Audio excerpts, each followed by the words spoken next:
OG James Brown in the building. Afternoon, everybody. I'm watching Memphis and Boston go at it. And it's a pretty good game so far. Getting ready for this football game tonight. Can't believe the goddamn kickoff is at 6:45. Are you kidding me? 6:45 is kickoff for this game? So what you trying to tell me? The Super Bowl is gonna get later and later for ratings as time goes on? Crazy. Oh.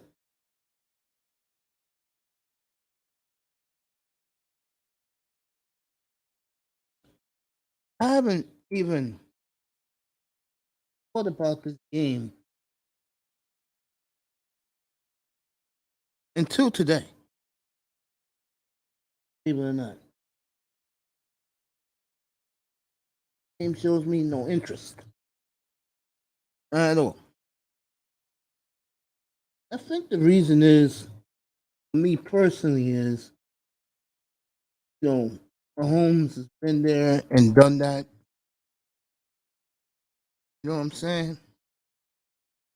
And on the other side, Jalen Hurts doesn't excite me like he should, like other good quarterbacks should.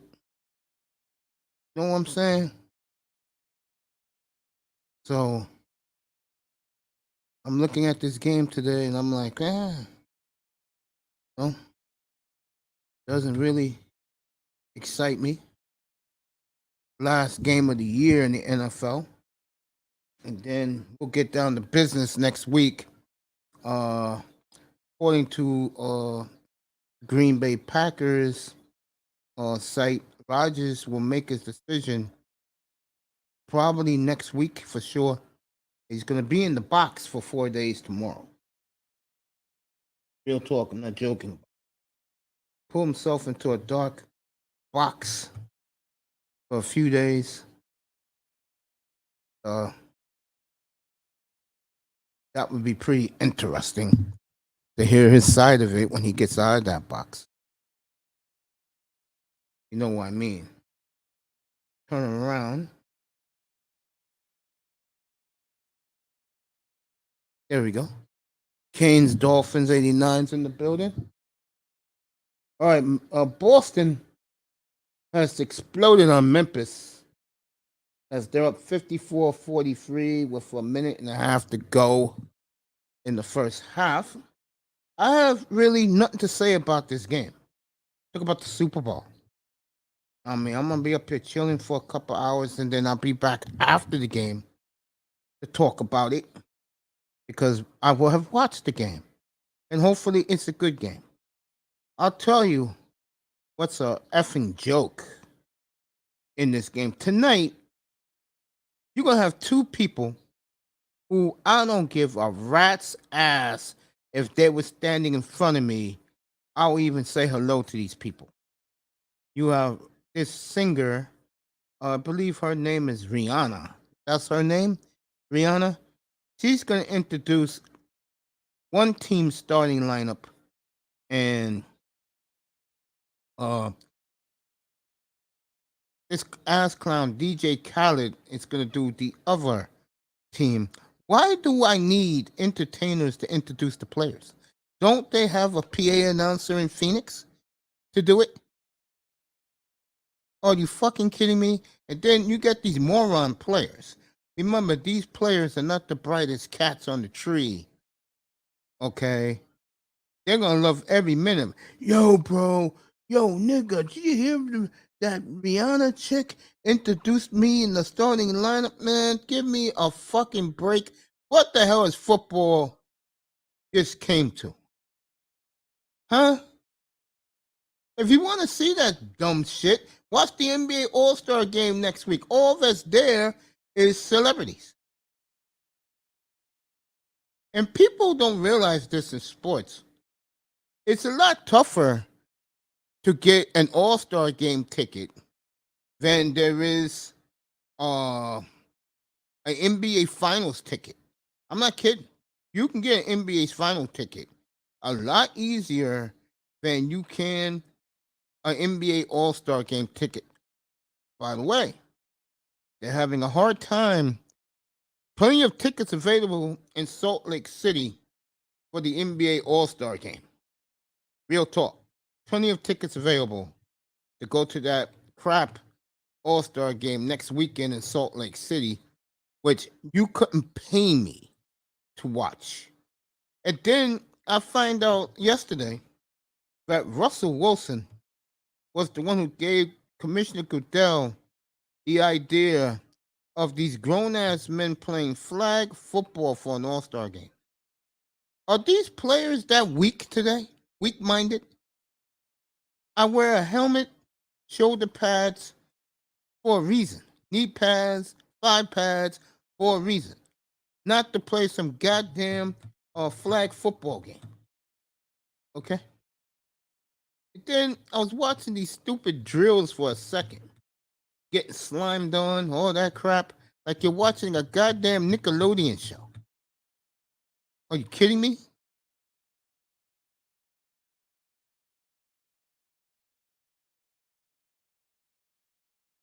All right, John Morant is now a superstar because in Boston they're giving him the business up there, the fans, the players, and Memphis is getting ran out of Boston.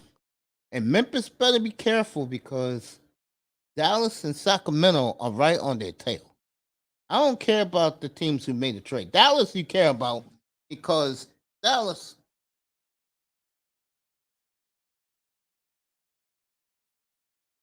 is going to make a run at Denver. And that's why that game I'm doing Wednesday night up here that you can't see on TV. You're going to see the Lakers on television.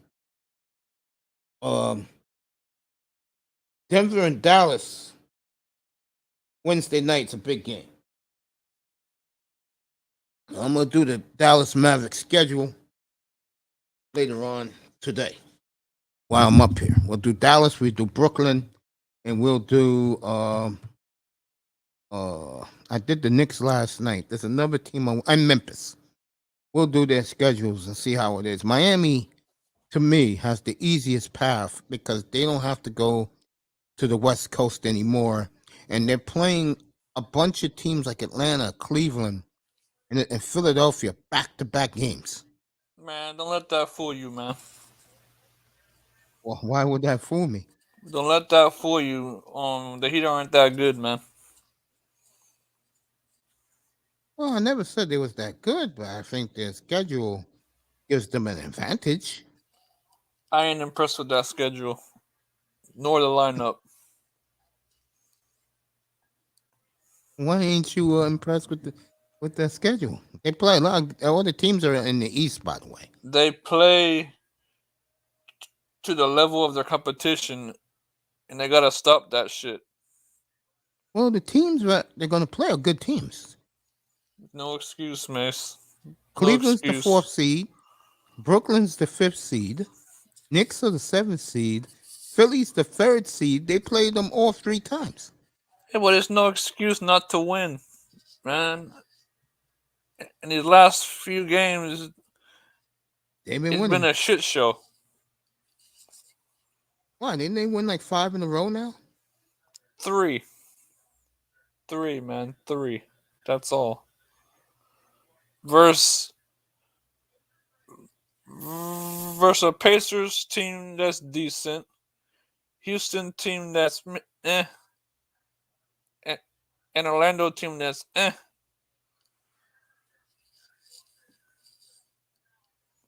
So you're not impressed with the Heat putting it together at the right time?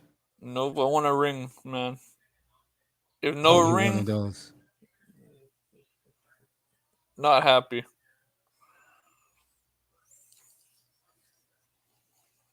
So you're not happy with the what you're seeing right now, the Miami? No,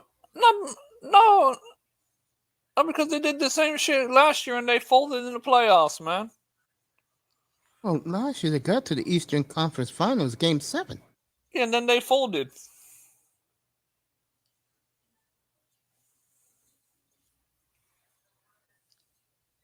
Okay. Nuggets tomorrow night. I'm gonna have that game up here. and I'll be off Tuesday. I'll be on in the morning on Tuesday to do spring training, baseball. As far So, as the night coverage goes, no, I'm not doing night show Tuesday night. I'm taking Tuesday night. I'll be back Wednesday night for the is it, big Mavericks doubleheader, Cleveland and Philly, and then the Mavericks are at Denver Wednesday night. So I'm looking at this schedule right now. I will say this to what you said before. They're next. 1, 2, 3. yeah, no, I'm looking at it. They're next. You want to say 2, 5, 7, 8, 9, and 11. The next 11 games, you only play one bad team, and that's the Hornets. Yeah, and you would think they would wake up and win. It's just for me, for a Heat standpoint, I don't see them um like You don't think they're good enough to beat Philly, Milwaukee, and Boston? nah, because the Heat have injuries, and they're, unless they get healthy, I don't see them winning more than 5 or 6 of the last 11 At the end of the year, or right, coming up? coming up. Okay, that's a big stretch. Well, because they're injured, man. I mean, Who got injuries? the Heat got injuries. Like who? Lowry's I out. bet. And you think Kyle Lowry is that important to them? Yeah, because he's the starter. You got And what has he Oladipo done out. really? And what has he done since he's been in Miami? Not very much. There you go. So to me, I look at him as a non-factor. And then you got Robinson out. Who was buried at the end of the bench? You got Robinson, Oladipo. Oladipo is very important. I'll give you that one. You got the rookie out, and you got XVII out. See, me and you look at things differently. See, to me, if the stars are on the team are playing every night, Jimmy Butler, Abdideo, Tyler Hero, to me, they're fine. Yeah, but they still haven't addressed their Bottom need line is, yet. I know what you're saying. Bottom line, they should have made a move. Yeah, they should have. And they The hell? didn't. No, I don't blame you. But I kept telling you the player that they should have gotten. And the Yeah, Knicks and I are. told you they wouldn't get him. Yeah, you was right. But the Knicks did. And the Knicks are playing a lot better. I think Riley is waiting for the off season when he has a big Well, stack let's of money. see who's a. Well, I did it the other night, man. Zano wasn't impressed. I was impressed, but Tony wasn't impressed. Mm-hmm. We're gonna do the NBA free agents of this year coming up, and to me, this is a hell of a list.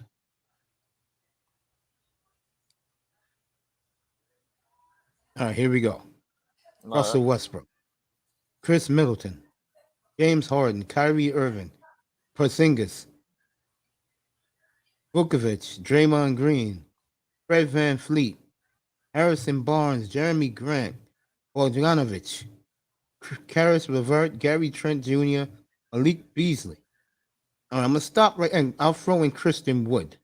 Right. You telling me, and I'll throw in Kyle Kuzma. You telling me these players ain't worth being on a good team? I'll take. To me, that's a hell of a list. I'll take Harden. and I'll take. You don't have money to get two of these guys. Who's the rest of them? Good. I'll start again. Westbrook, Chris Middleton, Harden, Kyrie, Porzingis, Vukovic. That's who I want my team to get. Vukovic, Draymond Green, Fred VanVleet, Harrison Barnes, Jeremy Grant having a big year in Portland, Bogdan Bogdanovic, Karis LeVert, Gary Trent Jr. having a good year in Toronto, Malik Beasley, and Kristen Wood. You telling me, and Kyle Kuzma, I throw Kuzma, and Jordan Clarkson And Middleton, in this he's mix. probably going straight back to Milwaukee. I think when it comes to the NBA players, Uh-huh. a lot of these guys leave because other teams outbid these guys, outbid other teams. Bro. Yeah, I think Riley's gonna be a big spender. Yeah, I'm looking at this list right now. A lot of these guys will switch teams. A lot of guys going to get paid. Because Riley, he wants to win now. Now he doesn't want to win later, and that's the difference between him and Steven Ross. He knows how to win. Ross, not so much.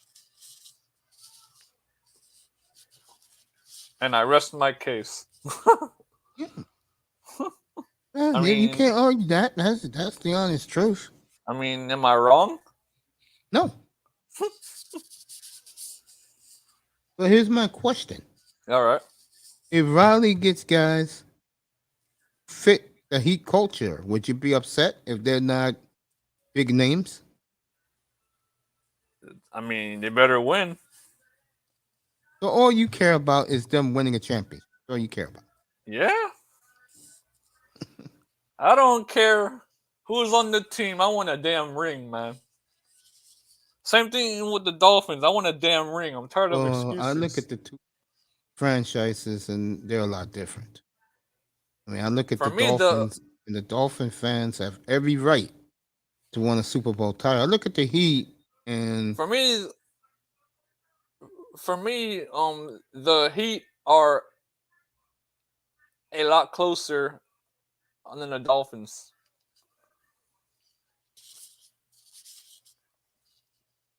I think the Dolphins are closer than you think. Yeah, I mean, all they need is their problem is when Miami is. You wonder what stupid move they'll do next. Those are real facts, man. What buffoonish move they're gonna do next? I mean, reading that shit yesterday, but Sean sent me, bro. Like, what's our GM name again? Chris Greer told Stephen Ross to fire him and he's taking Minkah Fitzpatrick. How did that work out? Oh man, I don't know, man. It didn't work out because Minka's been all pro with Pittsburgh, not with us. Yep. And Ross, who did you get in that pick? Austin Jackson? How's that worked out? That's true. And Ross still has Tua. And how's that working out? I keep telling people, man. How's that worked out? I keep telling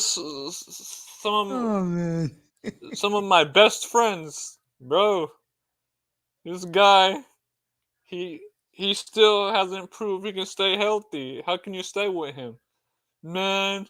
Hey, Miss Melina, how you doing, sweetie? He's the guy for the franchise. I'm like, bro, I don't see it yet. I mean, seriously, how's that worked out for the Miami Dolphins? It hasn't, man. Because in the four biggest games, stay healthy. Forget the healthy part. In the four biggest games he had to play, he lost all of them. Yeah. And he didn't. The only game he looked pretty good was at Buffalo in the snow. I give him that. I give the whole team the two games they played in Buffalo. They were great. in the yeah, elements. I give the yeah. Well, Dolphins. aside from that, what he is, what has he done? That's true. I mean, Laura was up here last night going to me, talking about when Tua threw the 6 touchdowns, and I had to shut him down. I said, in this room, I told Miami, I told Manzano, and whoever else, Sean, congratulations, you have your quarterback. He's not my quarterback. And I never, I'm with I you, never man. stopped I'm saying, with you. He's and not I my never quarterback stopped saying either. that since, bro. And And God, yeah, go ahead. I told a few of my friends who you know, I told them, hey, look, for me to actually call him my quarterback, he has to stay healthy and win a Super Bowl. If he don't do those two things, he's not my quarterback.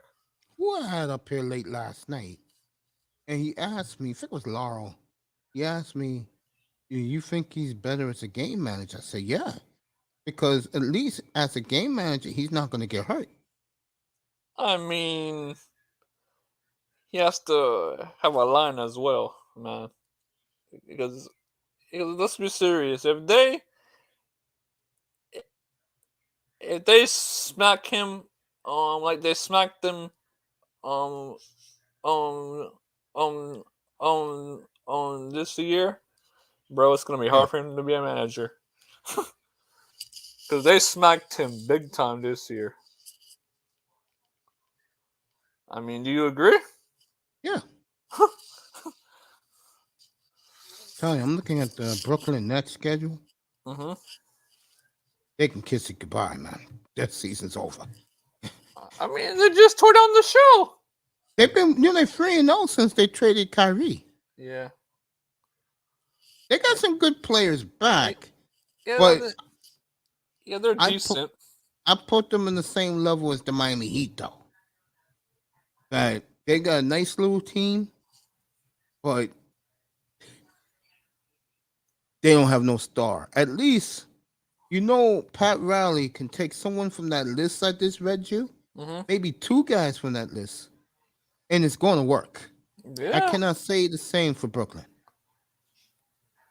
All I can say for Riley, Mm-hmm.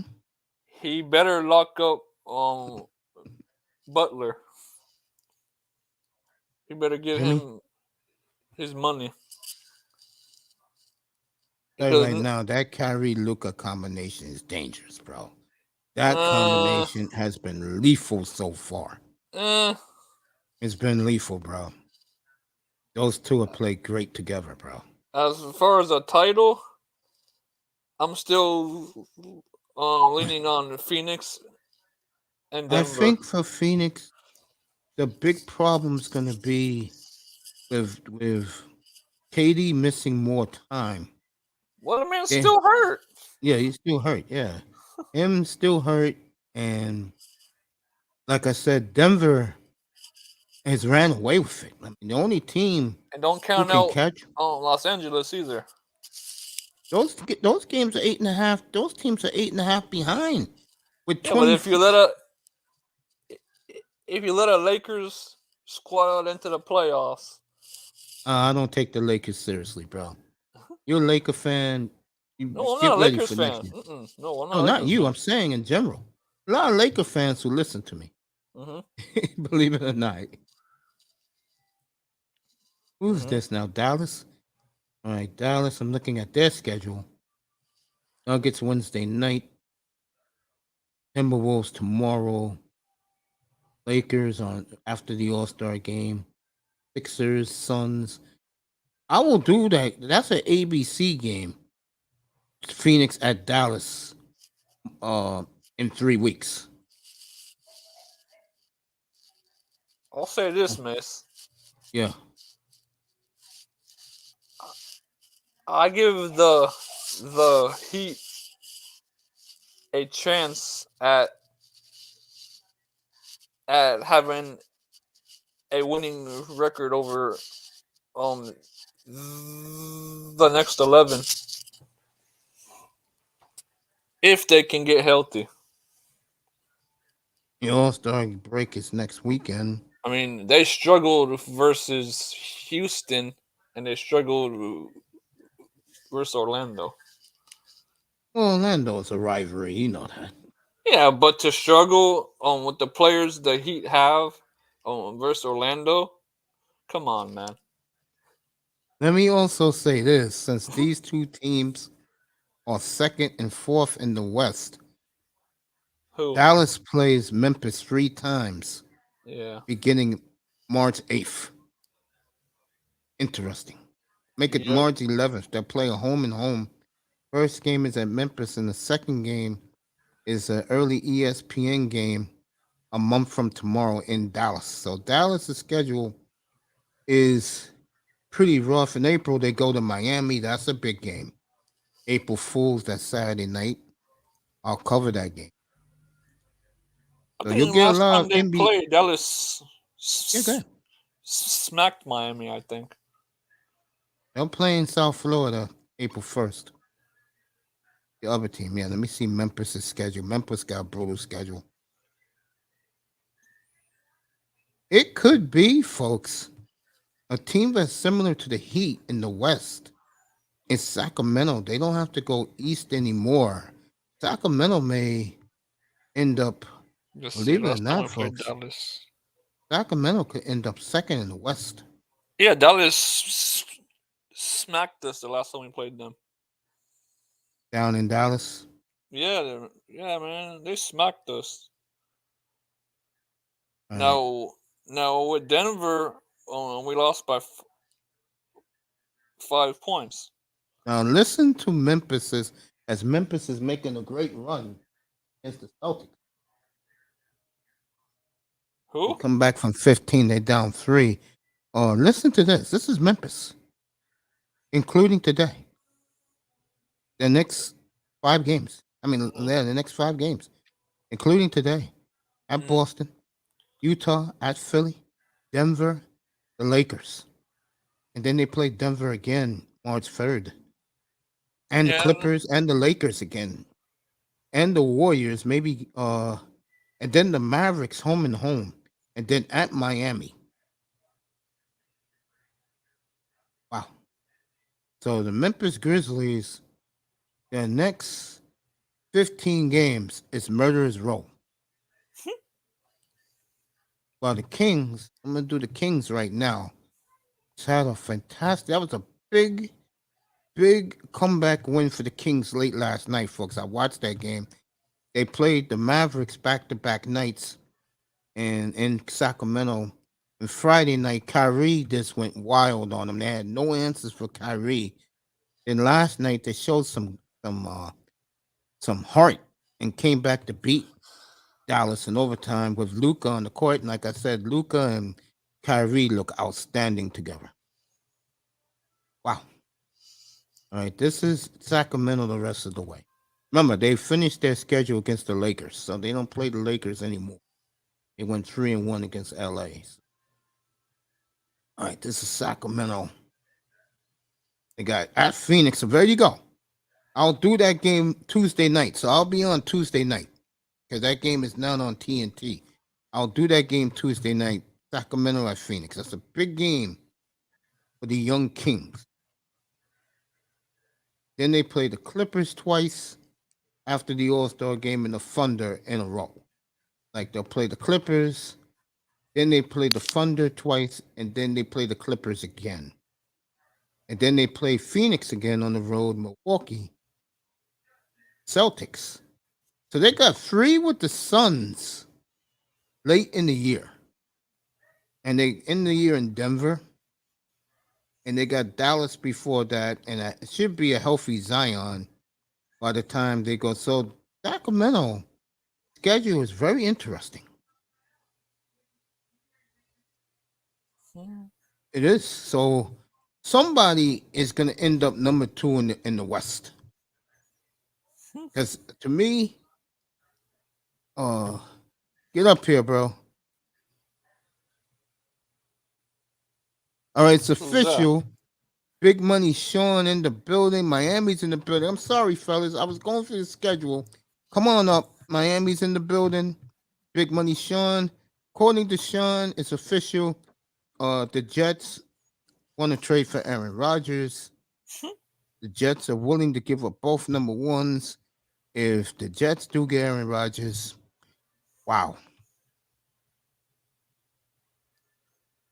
Miami, you better get that money up to get somebody like you better get a good backup. You better not get no piece of shit Case Keenum or who's the other clown? I see his face. Andy Dalton. Don't go there, Dolphins. Threat the tour. Why don't Tua to stay in this? Why don't Tua learn to take a hit? Okay? Why don't he do that? Mace. You are a comedian, man. You know that? Why am I a comedian? Because this is the same guy who hasn't stayed fully healthy in 3 years. Come on. I know that, you know that, but if you was in this guy's room yesterday, bro, and I killed them on it last night. I killed all of them on it last night, bro, and I came on the air. CB83 had a panel yesterday. Oh, trust me, I was there. Oh, so you heard the rhetoric they was talking about Tua, right? And Lou and G put them in their place. What me and you been saying? Uh-huh. Like Miami's almost done barbecuing. He'll be up here after he stuffs his face. And again, Mr. Don't Miami. get me wrong. I like Tua, but he can't stay healthy. And for me, that is a big problem. I was just complimenting you, Lewis. Why don't you come up? Lou, I just dropped the link. Why don't you come up and join us? Yeah, Lou and that guy G was on point yesterday. And to hear these guys, at least Shake Money came up here last night and said, Mace, I'm going to be honest with you. I see both sides. But even he, deep inside, knows he's one hit away. The others up there, I'm talking EM and who else was there? Some other dude. And CB, they were waving to his pom-poms. I'm like, you niggas stupid like that? Come on. And I agree with you 1,000%, Lou. The link is in there. Miami will be here later. Sean, you can come up if you want. Aaron Rodgers will make his decision supposedly next week. All right, Lou will be up here to join us in a second. Okay. So that should be a fascinating conversation. But ending the NBA, I'm looking at the schedules right now. And what I like about Miami's schedule is a lot of those games are in Miami. And they don't have to really get on a plane to go anywhere far. Was it Heat? Yeah, that's why I like Miami. Yeah, let's see what happens with them. I think you're underestimating your boys, man. I think they're peaking at the right time. I do. I want to see who they sign with the buyouts. Well, it came out late last night that Westbrook is going to sell out the rest of the year and count his money and be an unrestricted free agent. Shut up. So then, who's going to sign with the Heat? Well, I don't know. I know Reggie Jackson's going to go to Denver. Terrence Ross is going to the Suns. I'll take Serge Ibaka. Yeah, he can help you. I'm surprised the Bucks let him go. Wow. Well, I mean, look what they have. The Bucks may regret it. No, I don't think so. Because look what they have now. It's always good to have enough picks. But they don't Miami's cracking up. Serge Ibaka though. I think Miami gets him. That's a good move. Yeah. Now that guy who Miami traded and he got cut by the Spurs. Yeah. Deadman, what did he throw in the stands and hit a fan? What did he throw? A medical device or something like that. Wow. I think. I mean, I don't know. I just know he threw something. Yeah. Lewis, what up? What's going on, fellas? How are you doing, Mason, Canes? What's going on? Hey, it's a pleasure to have you Yeah, man. up For here. real, man. I was listening to you. By the way, Rex Ryan on the Broncos' radar to be their next defensive coordinator. I was in the clouds yesterday, and I hit you up in the chat room, and I said, "Lou, one hit away. Tell those clowns up there, one hit away." Are these guys that delusional, bro? Bro, Mace, I've been fighting these two guys for I don't know how long, man. It's sickening to the point. You know, I tell, like, me and EM are good friends, and you know, I know how he feels. And if you want to support the kid, it's one thing. I get it. He's the quarterback of your team. That's fine. But when they start coming out and making it seem because he's done something in this league or he's so impressive, that's where I get confused. Yeah, Because I again, agree with you. I listen, totally mate, agree with that. I've been watching football for 30 plus years already, to where, because again, I'm in my 40s, but I would say by the year 9, 10 years old, that's when I started really analyzing the game, seeing the game, understanding the game. So it's been 30 plus years, and this is what pisses me off about these guys, Mace, is that they'll give you every PFF grade or QBR or whatever other made up stat that doesn't matter in the game of football. I'm from an era where the eye test. Exactly. What do your eyes tell you? And I'm sorry, PFF. my opinion, my eyes just tell me that Tua Tagovailoa is not the guy. That's just you what ain't it lying, is. Lou. You ain't lying. It's like I've been saying up here, Lou. I've been saying for a long time now. If you let him be the game manager, you got your quarterback. Right, Because he's not going to make mistakes. right. You want him to play, let me throw it up and throw a duck up in the air 50 yards, and guys have to come back and get it. And while they're doing that, I'm getting my head knocked off. Hey, well, you know, Mm, I mean, that's on you. Know what I'm saying?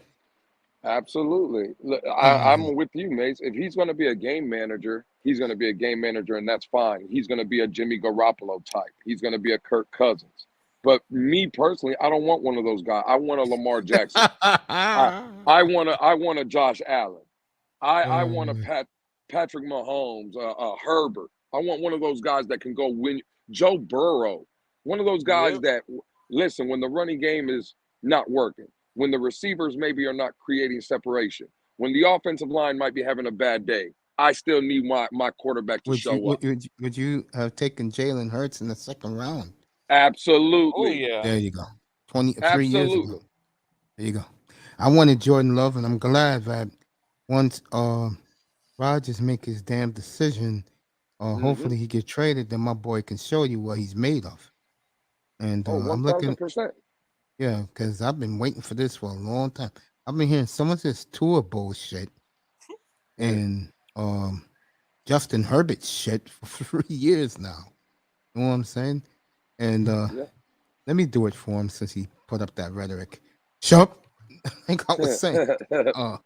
Bro, you and G was outstanding yesterday. And for those simps to be talking about this man like he's Moses, bro. I'm gonna have a Oh, contest up here this summer. And Mhm. the first 16 guys in the room will get a pick of Okay. what week he gets knocked out. Oh, mm, damn. And I don't wish harm on anybody. I said that to God this morning when I prayed. And I don't mean to be vicious, hmm but these Dolphin fans gotta learn he is one hit away, bro. And absolutely. and when it happens, I want to hear all of them. I want to hear Tuna. I want to hear the fans who support this little pineapple. It's like I said last night when I text Big Money Sean said, "What's up to you, Lou?" By the way, I said to him, "Bro, he's talking about I'm taking judo class and I'm fall."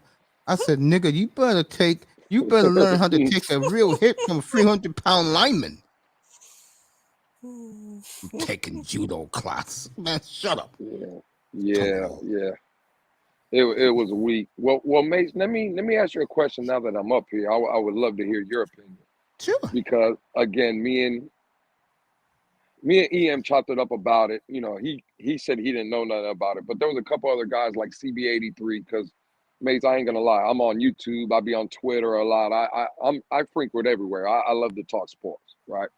Yeah. So the other day, Friday on Media Day, when Tua had all these interviews lined up, you know, he did Good Morning America, I think, on the NFL Network in the morning, and then the Dan Levitard show he went on, and the question was posed to him. Well, if you would have died this season, and again, let me preface this. I think it was a stupid question. I'll give people It's like Levitard, of CB83, course. but they asked him if he would die, would his family have went out to the Dolphins and asked, like, sued or asked for money? So regardless of the question, right? For me, it made Tua look weak because he canceled all his other interviews throughout the day. And Damn. again, mate, listen, you have a YouTube platform, you go live and stuff, you put a face on it. This is Radio Row, fellas. This is everybody that's anybody in the league is at Radio Row. Right. And because a question gets posed to you, you get in your feelings. And again, this is just my opinion. But Tua does anytime, and I'm not even talking on the field, anytime there's a pressure applied to this kid, whether it was Brian Flores that applied pressure, whether it's the mainstream media that applies pressure, he just gets in his feelings, and it's like, bro, he's weak-minded. It's like a child. And for Because me, his father, bro. well, then Mace, listen, man, he can't be my franchise quarterback then because, again, you're in Media Central. It's the hub. It's Super Bowl weekend. You're the face of an NFL franchise. People are counting on you to listen to you, to what you have to say. And because you get in your feelings, you cancel all your other interviews, bro, it's a weak move in my opinion. It makes you look weak. Yeah, it does. Yeah. And again, I'll say it again. Trust me when I say this. What's up, Darkness? How you doing, bro? I'll say it again. Tonight is gonna either tell you two stories, two pieces of the pod. Either Patrick Mahomes is gonna win his second championship in 4 years, or Jalen Hurts will stick it up to his family's ass, to his ass, Damn. and Nick Saban's ass for running him out of Tuscaloosa. And he's going to get the big payday that, in my opinion, Sam Tagovailoa is never going to see. It didn't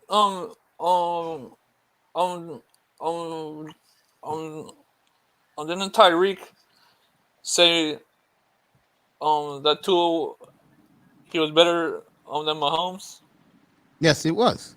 So then if Oh yeah, it goes either way. I forgot about that. And if Mahomes win, he sticks it to Tyreek Hill. Is going to be pissed off about it. And he's going to take shots at and sticks it to Tua, who has been nothing but a punching bag this year on the ground. Yeah. And Patrick Mahomes already won his second MVP. Something Tua will never see, by the way. So Tyreek, he better hope Eagles win. No, Tyreek better wish that Tua loses either way, especially if Hurts win. Yeah. Oh, especially if Hurts wins, Tua loses. Bro, if you think about it, look at the 2020 draft. Hurts was a second rounder, but Burrow has won the AFC once, went to the Super Bowl last year. And was robbed this year winning the AFC. Absolutely. Went to the AFC Championship game this year. Herbert at least led his team to the playoffs. Tua didn't lead us to the playoffs this year. We made the playoffs. Skylar Thompson has more playoff experience than Tua Tagovailoa. Yeah. You see what I'm saying? Yeah, like Joe Burrow in that draft class. Herbert been to the playoffs. Look at Jalen Hurts. In that same draft class, he's in a Super Bowl. And Tua hasn't even had a playoff appearance yet. Yeah, Bibba Herbert, he's in the same boat with me. He's in my crosshairs. That's why I'm hoping that Rodgers goes to the Raiders, because my boy can shut both Herbert and him up this year Thank God both games are in Lambeau, and I will have the last laugh on everybody. I look at Tua as a foregone conclusion. He's just a guy that's one hit away from he's done. I And then agree. you better believe, Miami Dolphin fan, if that happens, you better have all your scouts to get the next quarterback in next year's Senior Bowl. Oh man. Listen, I don't know, Maze. I got some reports yesterday that it was Bleacher Report actually that put it out that the Ravens are going to start listening to offers Yeah, but because here's the problem though. You don't have what they want. Man. Only 3 teams have it. Philly, and they're not gonna do it. Seattle and Houston. That's why I had a Houston guy up here last night. I said, would you trade your 2-1s and your 2-2s to get Lamar Jackson for the next 10 years? Shit, I would. well, see, we don't have the picks this year. That's the But problem. let's say for the sake of argument, I call them because we all know the Ravens are more of a defensive-minded football team, especially if Right. you lose Lamar. They're going to rely on the running game and defense. What happens if I offer you a Christian Wilkins? I mean, look at his last 2 years. You can easily, I'm a monster. Yeah, I swap could, them out. I could easily say Christian Wilkins if I traded him. Let's not even to the Ravens. Let's say I traded him to somewhere else. I know I could probably get maybe a first and a third for Christian Wilkins. And Right. see, Mason, I'm not one of these Dolphin fans that get in my feelings. I'm not attached to any player. What's I'm up, Cap? attached to Come on up. Yeah, what's up, Cap? What's I'm up, not Cap? attached. I'm not attached to any player. I'm attached to the logo. That's what I love. I don't love a certain player. I hate the So- logo they got now, but Well, I hate the logo now. It's I'm just trash. I love listen, this that's- logo right here. Let me pump it up. There you go. That That's my one. logo. That's yeah, it. me too. Yeah, That's it. That's the logo. yeah, old school, man. But if I had to give up a Christian Wilkins, let's say, hell, Mace, I'll be honest. If they told me they wanted Jalen Waddle, as much as I love Waddle, I can go find a Waddle in the draft. Oh yeah, very easily. Yeah. Yeah. Oh, So after that, you trade for Hopkins. You don't need. They There only you want go. a third rounder. There you go. You see what I'm saying? So I would give Baltimore Christian Wilkins, Waddle, 2024's first round pick, and if they wanted 2025's first round pick, it don't matter to me. If I'm it's Christopher true. Greer, I'm on the phone right now with Baltimore asking what do I need to give you, or what would you? I mean, just anybody. They can have anybody on the roster. It doesn't matter to me. I'm so tired of this fan base and this organization being, again, the other day when I was up on your channel, I said the same thing, of the mediocrity. Bro, I'm willing to give up anything they want. That bothers me about this franchise, and also 2 more things: the delusional mindset of these fans, not realizing that this is the 50th anniversary since they won the trophy. That is more sickening to me. That they're that's blind and clueless. I'm telling you, draft night is going to be the night I will destroy this fan base. And wait till you see the thumbnail that's going to be for it. Right? Because the Dolphins don't pick that night, so I can kill them. And number 2, and me and you totally agree with this, Cap. And so does RT. Shout out to him. And I had him up here a couple weeks ago. They don't hold their team account. They don't hold their franchise accountable. They don't. They don't hold their franchise accountable. And to me, that's the more sickening thing. Instead, they placate to their franchise. Really? Tua? Over Justin Herbert? Really? Because Dan Marino, your greatest, you can argue one of your greatest players ever told you. Take Justin Herbert, remind me of myself. And then a report came out yesterday, and I said this last night, that they brought up Stephen Ross was banging on the table to go get Lamar Jackson in 2018. And Chris Greer said, no, I'm taking Minka Fitzpatrick or fire me. And I'm going to say it again. How did that work out? How did that work out? Yep. Yeah, it worked out for Pittsburgh. It sure did. 3-time All-Pro. And Miami, on the other hand, took Austin Jackson, or whatever his name is, at 3. I mean, excuse me, at 18. How did that work out? Yep, you got a point there. That whole 2020 draft for the Dolphins was a bust. Absolutely. They did better in 21. But how the hell did you whiff on 3 number 1 picks? The cornerback from Auburn. I was told after he made that interception, he was DNP, coach's decision. Mm-hmm. This guy won you a big game on national TV, and he's coach's decision. He's not playing. Jackson's been a disaster, and the quarterback who's supposed to win that draft for you, no matter what you did, the kid is concussed all the time. And this is the guy they stay with. This is sad. Charles Harris in 2017. Let me see what this.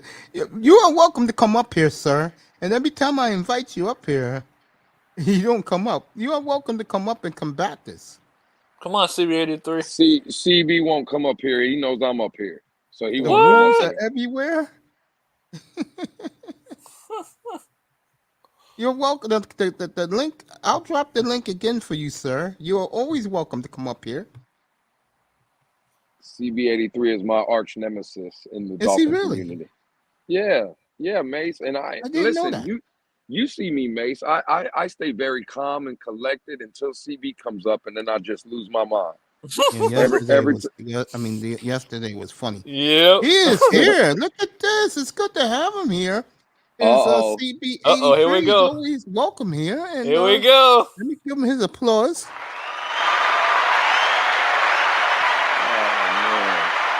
Hey, get your popcorn ready, Mace. Get your popcorn ready. Boo this What's man, up? Mace. Boo this man, Mace. Get your popcorn ready, Mace.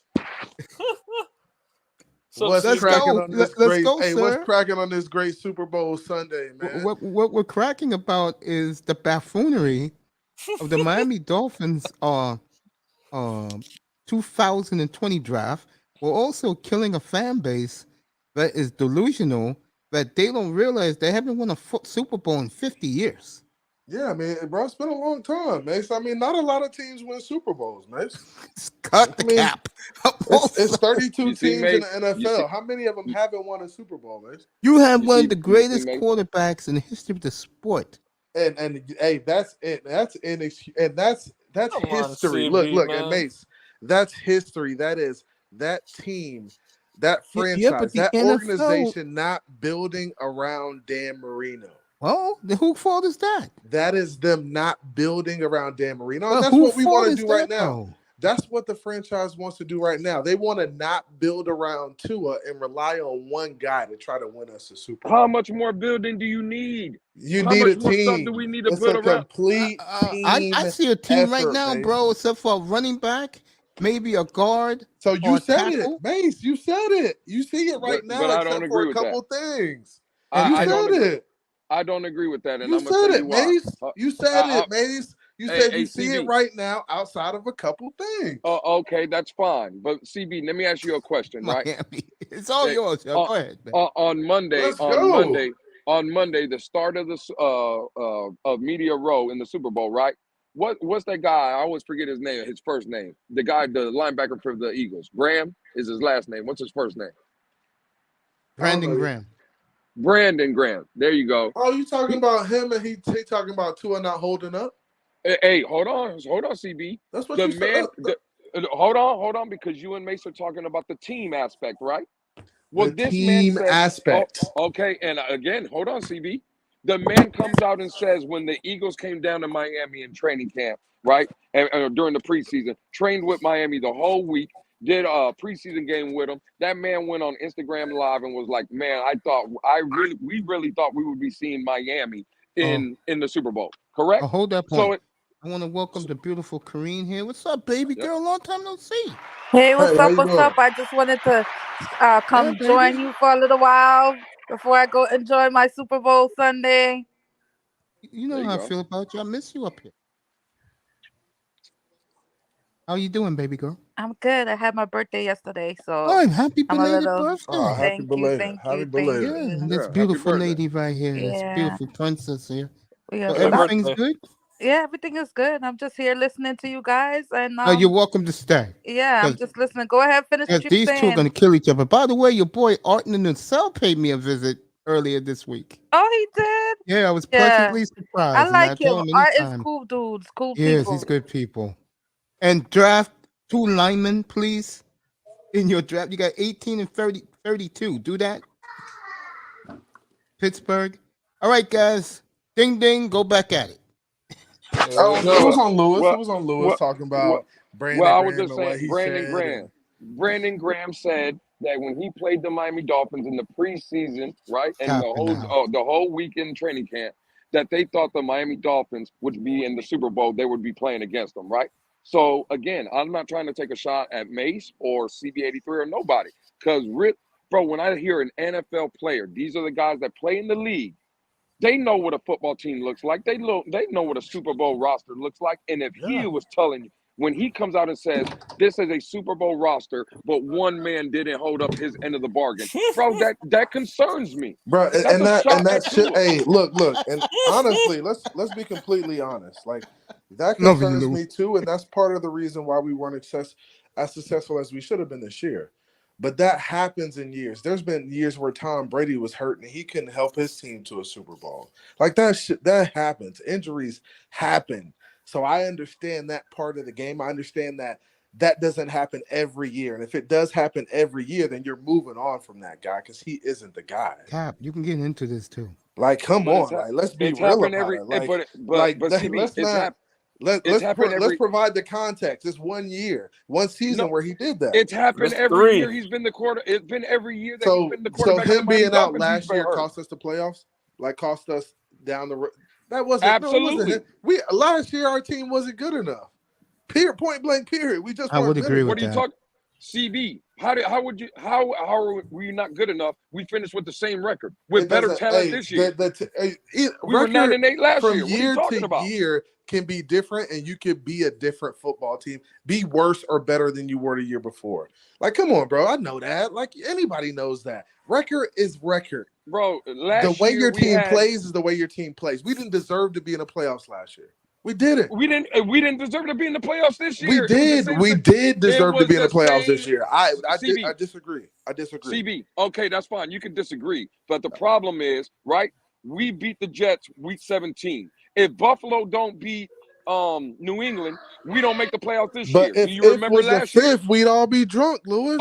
Again, okay, and I agree with that, CB. But you said the fifth, we'd all be drunk, bro. But again, you're missing the point because you just said we deserved it this year and not last year. Last year was the same scenario. If we won, we won, right? Last year against New England. Hold on, CB. I'm gonna go get me hold some. on. I'm gonna go get me Hold some. on. The Doritos. nuance of this is, Lewis. Hey, no. Cap, Hold on, intervene. CB. Orange and green, intervene, bro. We listen. Hold on, CB. Green, I love you. We beat New England last year, week 17, correct? The only reason we didn't make the playoffs last year is because Baltimore won. We needed them to lose. It's the exact same scenario. So you can't come out and say this year we deserved it, but last year we didn't. When it was the same this exact year, scenario. we were a better football team than we were last year. Okay, and in 2020 with Devontae Parker and Isaiah Ford, when we went 10-6, we were better then than we were now. No, What's we the point? weren't. No, We finished with a better record. It just What are happened you to talking be about? that we won games that we shouldn't have won. Like we didn't. Like Ain't that we the point? To win struggled games into in the the league? playoff. We The struggled point of into the the league- playoff race. The point of the league is to win games. I don't know what you mean. I get Oh, what we you're won more saying. games. Hey, but every year, every team is different. This past year, we Right. had the best football team in the last 4 years of us The being a numbers tell you that. franchise. Yeah, numbers It- tell you that. But again, Bro, that's the all I'm record don't saying. tell you that. The record don't. But again, The yards record and stuff don't need to matter. tell me that. The record this year, honestly, the record this year told me that we're a much better team than what we put on our record. We should have I been don't a think so. 12-13 win team, but And Tua why was weren't we? hurt. So And that's whose what fault is that? happened. And whose fault is that? Tua was hurt. It happened. And Injuries whose fault? happen, bro. And whose fault of that? Tom And whose fault- Brady was hurt a year. Aaron Rodgers was hurt for a year. One. Tom Brady was Aaron hurt Rodgers in was one out hurt of for a year. 22 years. Out of 22 years, you're talking about Hey, one. quarterbacks This kid- get hurt, bro. Right, but everybody our gets quarterback. hurt.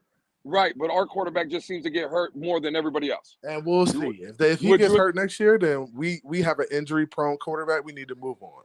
So 3 years of him being injured ain't enough to see that he's an No, it's injury-prone not 3 quarterback? years. Was it, Lewis, is it really 3 years? That's Wolfpack talk, bro. Actually, Is it you're really 3 right. years? Actually, no, you're right, CB. Is it really 3 years? You're right. I was wrong. It's not 3. It's 5. All right, so stop lying. Stop lying, bro. You just getting out here lying now. It's 5. He was hurt 2 years at Alabama. Oh, get out of here. So it's not 3. It's 5 straight years. And then you double down. Yeah. You CB, got you some know. nerve. Listen. Yeah, I know. You the quarterback got some is weak. nerve. The quarterback is weak, and you know it. He's We'll weak, see. and you know it. We'll see. Okay. Time will tell. Time will tell. I don't know how much time you waiting for. I ain't getting no younger. As long as the Miami Dolphins give younger. them, I'm gonna give them the same time. That's all I can do. Okay. So you could just be one of those happy-go-lucky fans then. Cool. Time Congratulations. will I'm not tell. I'm not one of those happy-go-lucky fans. I see that, man. I see. Nothing about you is happy. You happy about? You weren't happy about getting in the playoffs. You weren't That's happy where you're about wrong. nothing, bro. That's where you're wrong. Yeah, with this team, I'm not happy. I sleep next to a very beautiful woman every night and kiss my 4 kids goodnight every night and get to tuck them in. I live a beautiful life. You're a blessed man. There's Absolutely. nothing for you to complain about, even when it comes to the Miami Dolphins. Why not? What you mean? You got a playoff berth. Hey, look, man, please. You got a playoff berth from a team with a backup quarterback playing 5 games. How can you be mad? How can you be mad at that? I'll give you one main reason. You had a backup play half the season, and you still got into the playoffs. And you mad about that? Reason, and I'll give you one main reason why I'm mad. Look, guys, think about this for a second. You had a backup play for half the season. The you backup still that has more managed to get in the playoffs and compete in a very good game versus the Buffalo Bills. Away. Hey, Mace and Kane, you still want to complain? Hey, Mason some people Kane, just not gonna make happy. Hey, Mason Kane, what CB won't tell you is the backup quarterback that he's talking about has more playoff experience than QB1.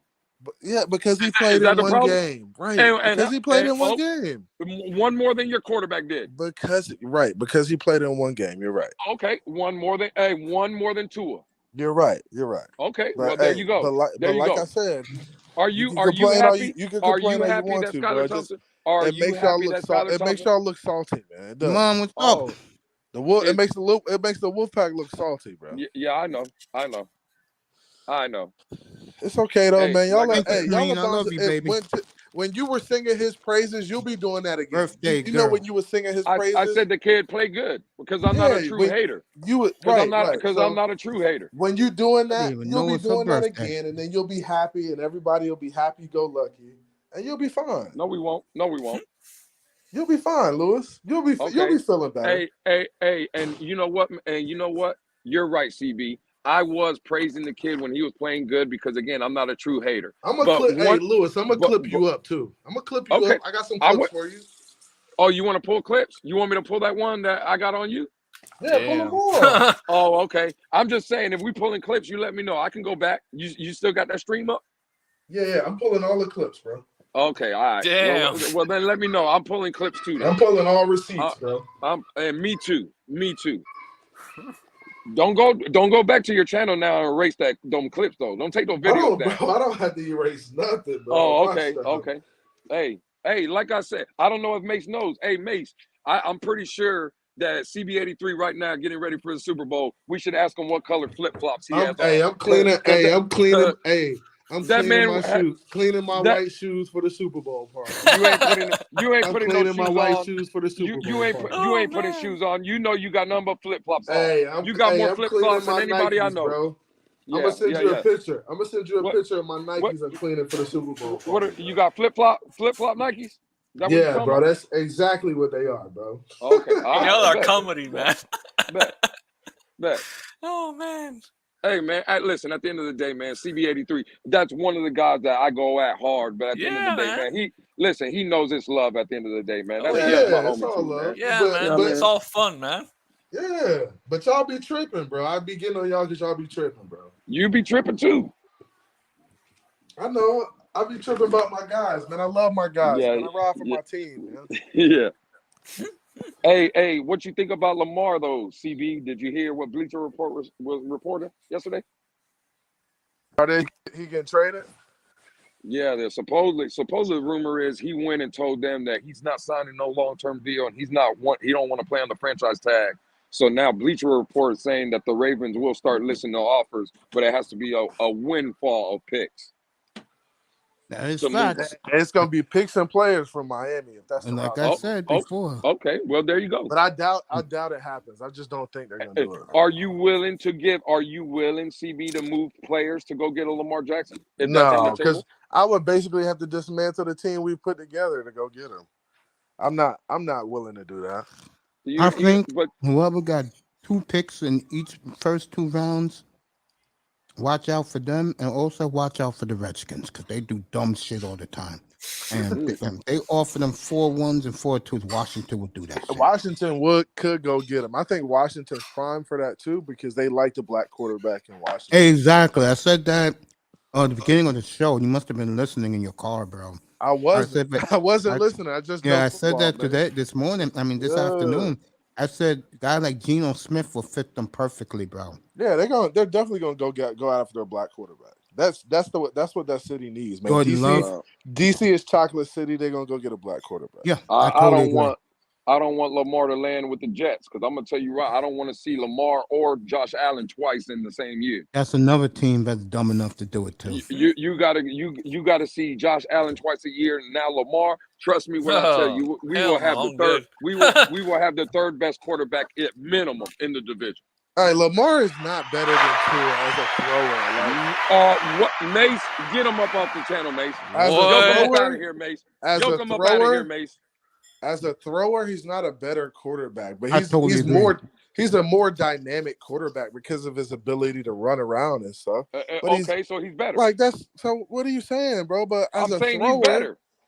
I don't know that because he hasn't been in a system where he's been forced to throw the ball nonstop. Has he had the weapons that Tua had at his disposal last year in Baltimore? No, he has. I mean, he hasn't had that ever. Okay, well there you go. I agree with that too. How do we know that he can't throw then? We don't honestly because he's had some weapons. He's had 2 or 3 receivers every time. No, man, come on, man. That man had Hollywood first Brown. of all, he is one of the best tight ends in the league, and he's always had a top-notch receiver. But they've traded guys away. Hollywood Brown. I'm gonna put my 2 cents in this with him. Yeah, go ahead, man. Yeah. CB, you said he's not a great thrower, right? I didn't say he's not a great thrower. I said I like Tua as a thrower better than him as a passer. I will say this, Lou. I hate to tell you, I agree with CB about that. Only because one thing about Lamar Jackson, who's been my whipping boy in this room, by the way, he doesn't throw accurate passes deep, bro. And I can't tolerate that, especially if you got Waddle and fucking Tyreek Hill, and you are overthrowing them. Yo, I don't know. I think if Lamar came here, he would definitely shine. I'm not saying he wouldn't come here and shine. Absolutely. I'm just saying that I like Tua better as a passer. I like him better in this scheme. I think even if Lamar came here, he'd still need a run game. Like he still need some more protection. But he is the run game.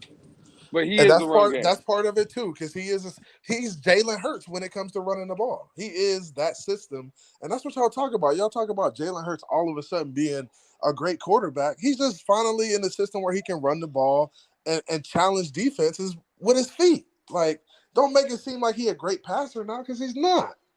But he does throw the ball. He does throw the ball, though. He does, but he's not a great passer. He's a system quarterback. That system is working for him in Philly this year. They got a great offensive line. They got a great run game. Quarterback. And they got some weapons on the outside. AJ Brown and Devontae Smith help. Just like Miami. Ain't Tua a system quarterback? Sure is. Yeah, he's for a passing system, not a running system. And like I said before, and I don't give a damn what Big O says.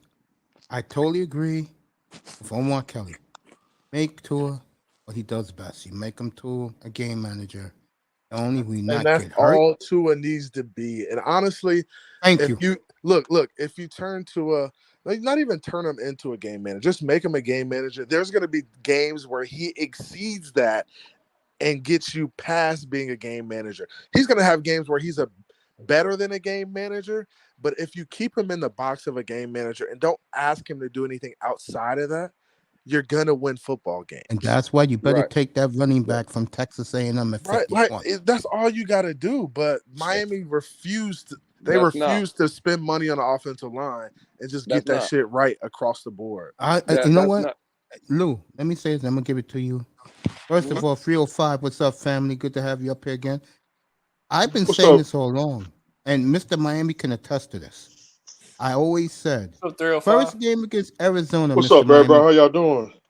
What's up, we're bro? all good, What's man. up, 305? Mr. Just Miami, sit back remember chilling. the first game he played against the Cardinals and they won in Arizona. What did I Hold say up. right after the game was over? I said Tua is what? A game manager? At best. And I got And the- so much pushback. Well, let's look at You talking Tua's about the career. game in Arizona where he played well? Yes. I said, Okay. let's look at Tua's career right now. His best games was as what? Game manager. Managing Yeah, the he game. had that 6 touchdown game. Hey, coach. Yeah. And the video's still up. Thank you. Is it watch episode 400? I wasn't that much. Episode Cut it 400. out. It was probably show number 75, something like. Anyway, That my one point is, that wasn't on 75. That was 400. shut up. Anyway, serious. When I see Tua as a game manager, he wins. I don't know why, because you know why? He don't make mistakes as a game manager. He's Right. pinpoint accurate. Yeah. When He knows he's who not to hit quickly, and like I said, Miami wins games as the game manager with him. and When you honestly, make him more than Mace, that, Mace, say again, Flemmy? go ahead. No, you can speak. Go ahead.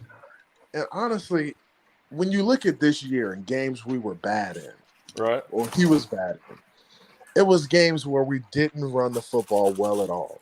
And we abandoned the run. And we forced him to make throws that the defense knew we were throwing the ball, and we forced him to make throws anyways. Right. So this is my thing with McDaniel. Like, he's got to find a way to establish the run. He's got to get it going, and he's got to be consistent with it. Tua's not the type of quarterback that's going to throw 30-plus times a game and get you a win. He's not going to throw you to a win. Why not? It happens rarely. It happened in Baltimore that one time. Lou, you're seeing it right now. He can't hold up. Yeah, but this is the problem, because this is the problem that I have, right, with this game manager narrative. I'm not telling you guys are wrong. I'm just telling you that it doesn't work anymore. And I'll give you examples, right? Kirk Cousins is a game manager. What has Minnesota won? Alex Smith was in Kansas City. Meanwhile, with Tyreek Hill, with Travis Kelce, they were winning games. They were Jalen going to the Hurts is a playoffs. game manager. Hold on. I hold totally on, agree with CB. that. Jalen Hurts is a game manager. I agree. Alex Smith was a game manager. Jalen in Kansas Hurts City. is a They game didn't manager. win. Jimmy Garoppolo is a game manager. They don't win. Bro, Jalen Hurts is a game manager. Dak Prescott is a game. All these game managers are fine. Yeah, you can win games. You can, but you're not going to win the ultimate goal. There's a reason that Alex. How Smith many with of that these same- guys aren't game managers? There's And only how What do you come, mean? if that's the case, how then- come Josh Allen's never been to the bowl? because he's not a Josh- game manager. Because he's not a 13 game manager. Thank you. Y'all done lost y'all's mind. With 13 And- seconds to go, that game manager that threw for like 200 and some yards in basically almost 4 minutes, put up 21 points and had 13 seconds away from going to the Super Bowl. How quickly we forget. That You Josh never Allen called did- Josh Allen a game manager now. We call him a gunslinger, not a game manager. But that's what I'm saying. And that gunslinger was 13 seconds away, Mace. If his defense would have made one tackle on Tyreek Hill in the middle of the field, that gunslinger was in the Super Bowl. If it was a fifth, we'd all be drunk, Willis. And if Tua stayed healthy, we would be in the playoffs. You're CB. right. But If obviously it that Super Bowl. don't was a happen fifth, either. we'd all be drunk, bro. Okay, but this is We'll be what I'm sipping on some saying. lean. Come on, man. We'll be sipping Simone on this. says that we'll find out tonight. as Mr. Miami's opening up a bottle of Henny. Don't play about that Henny now. I wish EM was up here because EM would tell CB stop with the foolishness already. No. By the way, I'm just making no. point, Lou, Russ. I've had EM up here many nights, and he agrees with me. He would rather see him do what he does with his weapons, but he also agreed with me that he's better off as a game manager. Didn't he, Mr. Miami? Yeah. Yeah, There you go. and I agree. I'm not telling you that I disagreeing with y'all. What I'm saying is the game is evolving. You can't win in this league with no game manager. Again, look at Kirk Cousins. Go back. If you guys think I'm lying, go back. Kirk Cousins throws for 30-plus touchdowns every year. He's 4,200 to 4,500 yards. His interception to touchdown ratio is always one of the top of the league. Bro, Minnesota has weapons. They have a good offensive line. They got Dalvin Cook. They have Justin Jefferson. They have Adam Thielen. What does it win them? What does it get them? Maybe it's Kirk Cousins. You ever thought about that? Yeah, exactly. Because you know why, Mace? Yeah, I agree with you. It is Kirk Cousins because game managers don't work. Maybe it's not Kirk. What if it's the defense and everything else around him? It was the Really? defense this year. I have to agree. But what if it like? And I know you're not taking that into consideration. But what if it's the defense and everything around him, and it's not just Kirk Cousins? So Minnesota got the same problem as Miami. We blame everybody else but the quarterback. That's what you're telling me? Bro, that's what a lot of franchises have. They have everything. They look at everything else except they look at only the quarterback, and they don't pay attention to nothing else. And then they look around because the quarterback is what wins you the games or not. But look, they look around clueless when they're like outside of the playoffs or when they're outside of big games, and they're like, "Damn, it didn't even really come down to our quarterback. It really came down to our defense and our special teams." That's Minnesota.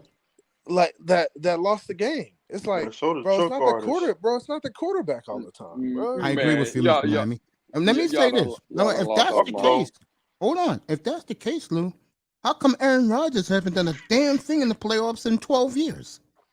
Again, his team suck. Chuck artists too. Yeah, in my opinion, Aaron Rodgers is more. No, it's not the team. It's Aaron Rodgers that be choking in the game. Team. I don't think your team sucks in a competitive NFC when you have home field 3 years in a row. But exactly. It's his not teams him, end up coming up short because they are bad in other areas. No. Aaron Rodgers comes up short. Oh, so you're gonna blame it all on Aaron Rodgers? Oh, yeah, facts. What's the problem? It is not all the Aaron time. Rodgers. Not all the time. That's not true. He's a choker. He chokes in the playoffs. Boy now. I whip on him every day. I agree with you the past year or so, but I'm not saying he hasn't choked in the past all the time. He hasn't. There's been games where he's simply lifted his team to victories and carried them on his shoulders. It's been games like that. So let's not say he's choked all the time. Can you give me a game where Tua Tagovailoa has uplifted the team and put the team on his shoulder? Baltimore, Arizona. I would agree. Arizona. I agree. That Baltimore game. You know I don't like him. Chicago. Lou, I don't like him. You know that, Lou. Detroit, I'm being fair that Baltimore game. Detroit, Chicago. They were down 35-14 in the fourth quarter. That man got lucky. Tua Tagovailoa will never throw that's Wolfpack talk, Mace. He will never throw. Mr. Miami, this is not me saying this, so don't get on me, baby. Hey, Mace. Mark it down right now. Mark it down right now, Mace. You can I got a pen and pad in front of me. Tua Tagovailoa will never throw 4 touchdowns in a quarter again. Mark, if it happens, First of all, if I would have bet you $1 million that he would have did it, you would have never bet that. Okay, again. So don't try to make it. Don't try to make it a point now. May said he has a pen and paper. I would donate $1,000 to the channel if Tua Tagovailoa throws 4 touchdowns again in 1 quarter. I would donate $1,000. Mark that down. Clip this video. Yeah, clip it. Clip this video. Clip it. I'm telling you right now, that man, and listen, you know what happened? I believe Jesus Christ got in his body for that quarter. That's what happened. The Holy Ghost entered Tua.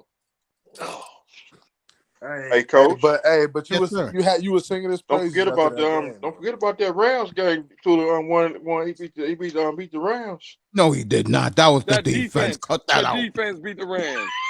You Yeah. know that, Miami. That was the You that know was that, the Miami. goddamn defense. We beat Yeah, the that Rams, was the the special defense. I ain't- teams. Now hey. cut it out. was a win. Arizona game, he won that. All right, this is for you, Lou. If that's the case, Miami, we all watched it up here. What happened against the Chiefs when we was beating Patrick Mahomes' ass like a drum? And you Oh, know the sure, referee mate. helped the Chiefs in that game. Man, you better than that, Miami. You know the refs helped the Chiefs. 83. Here's the bottom line. This is for you, Finn Tate, for CB. Make him a game manager. I promise you, this team goes 13-4 next year. I'm dead serious. You know why? Don't you Say kind it of think again? that's what Mike McDaniel was trying to do, Mace?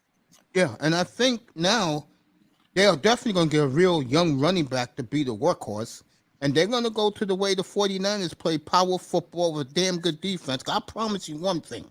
Their defense will be top 3 in the league. Yeah, that's how you win championships, Mace. You have a really good defense, and you can score points on offense. Yeah, you rocket win. science. You don't need no great quarterback. Jalen Hurts isn't a great quarterback. I'm sorry, he's not. I would agree with that. He's not. Maybe that's he's one not of a the great reasons quarterback. why I'm not pumped up for this game, because I don't see 2 great quarterbacks playing. I see a great quarterback He's against a nice though. quarterback. So you would say CB that it's more the team around him in Philadelphia? Yes. Hell yes. Hell to the yes. Okay. Well, that's funny that you said that, because when he didn't play, Philadelphia didn't win. You're talking That's about true. You're talking about Gardner Minshew. You're talking about a system that No. isn't Hold made up. for him. Gardner Minshew. You're talking about a system that Gardner isn't Minshew made had for that Gardner game against Minshew. Dallas, bro. Problem was the running backs fumbled 4 times. Their combination of running backs fumbled 4 times in that Dallas game. That's football. The things happen. Look, I don't want to hear none of that. Here goes Lewis trying to compare Gardner Minshew in that system to Jalen Hurts. Come on. Again, no. I'm comparing Minshew what played you well said. that game. I don't know what game you was watching. Right, CP. but you're trying to compare him. That's not the system that he was meant for. That's not who the offense revolves around. All right, everybody up here. Everybody up here. Okay. This Hold is on, where I we got a get him, question mate. for everybody up here. We need a good backup, not a crap backup. I'm not. That's clown. The guy from the Dolphins show he does on something Locked on Dolphins. This is the 2 quarterbacks he came up with, and I swear to God, I threw up. I don't want to see Case Keenum here. I don't want to see Andy Dalton. You either tell your fan base right now that you're going with what's our boy? Skylar Thompson as the backup. He'll be number 2, and he'll get every single snap in training camp. Why is that important? Because you need the chemistry with him and everybody on the offense, just in case one more hit happens. Or you go out and get a Gardner Minshew. Do you all agree on that or no? Oh, I'm riding with Skylar Thompson as the backup quarterback. Okay, I'm that's not what I just said. getting nobody. Yeah, What about I'm you, not bringing CB? in Andy Dalton. Yeah, no. I'm riding with Skylar Thompson, and I just hate this narrative that that CB's trying to put out, right? Oh, that every quarterback needs a system. I don't put out narratives. You bro. are. I just give you the truth, dude. Hey, I'm asking you a question. You The say truth, that quarterback, my boy. Yeah, there ain't no truth that ever comes out your mouth. The truth ain't in you. You know The that. truth, my boy. Hey, let me tell you. You see what I'm saying? You want to say that the quarterback? Oh, it's about the system. You got to have the right system. Well, Patrick Mahomes is the system in Kansas City, right? Well, what happens when Chad Henne had to come in? You telling me that's a Chad Henne system? Touchdown drive. Yo, Chad Henne he's won games. Hey, He's won games without But again, Mahomes being in there. and Gardner Minshew has won games as a starter. But when I'm going to give you Gardner Philadelphia, Minshew's numbers in his career right now. Miami knows this. And you tell me. I'm going to get it right now. And I want you both up here right now. You tell me who you want.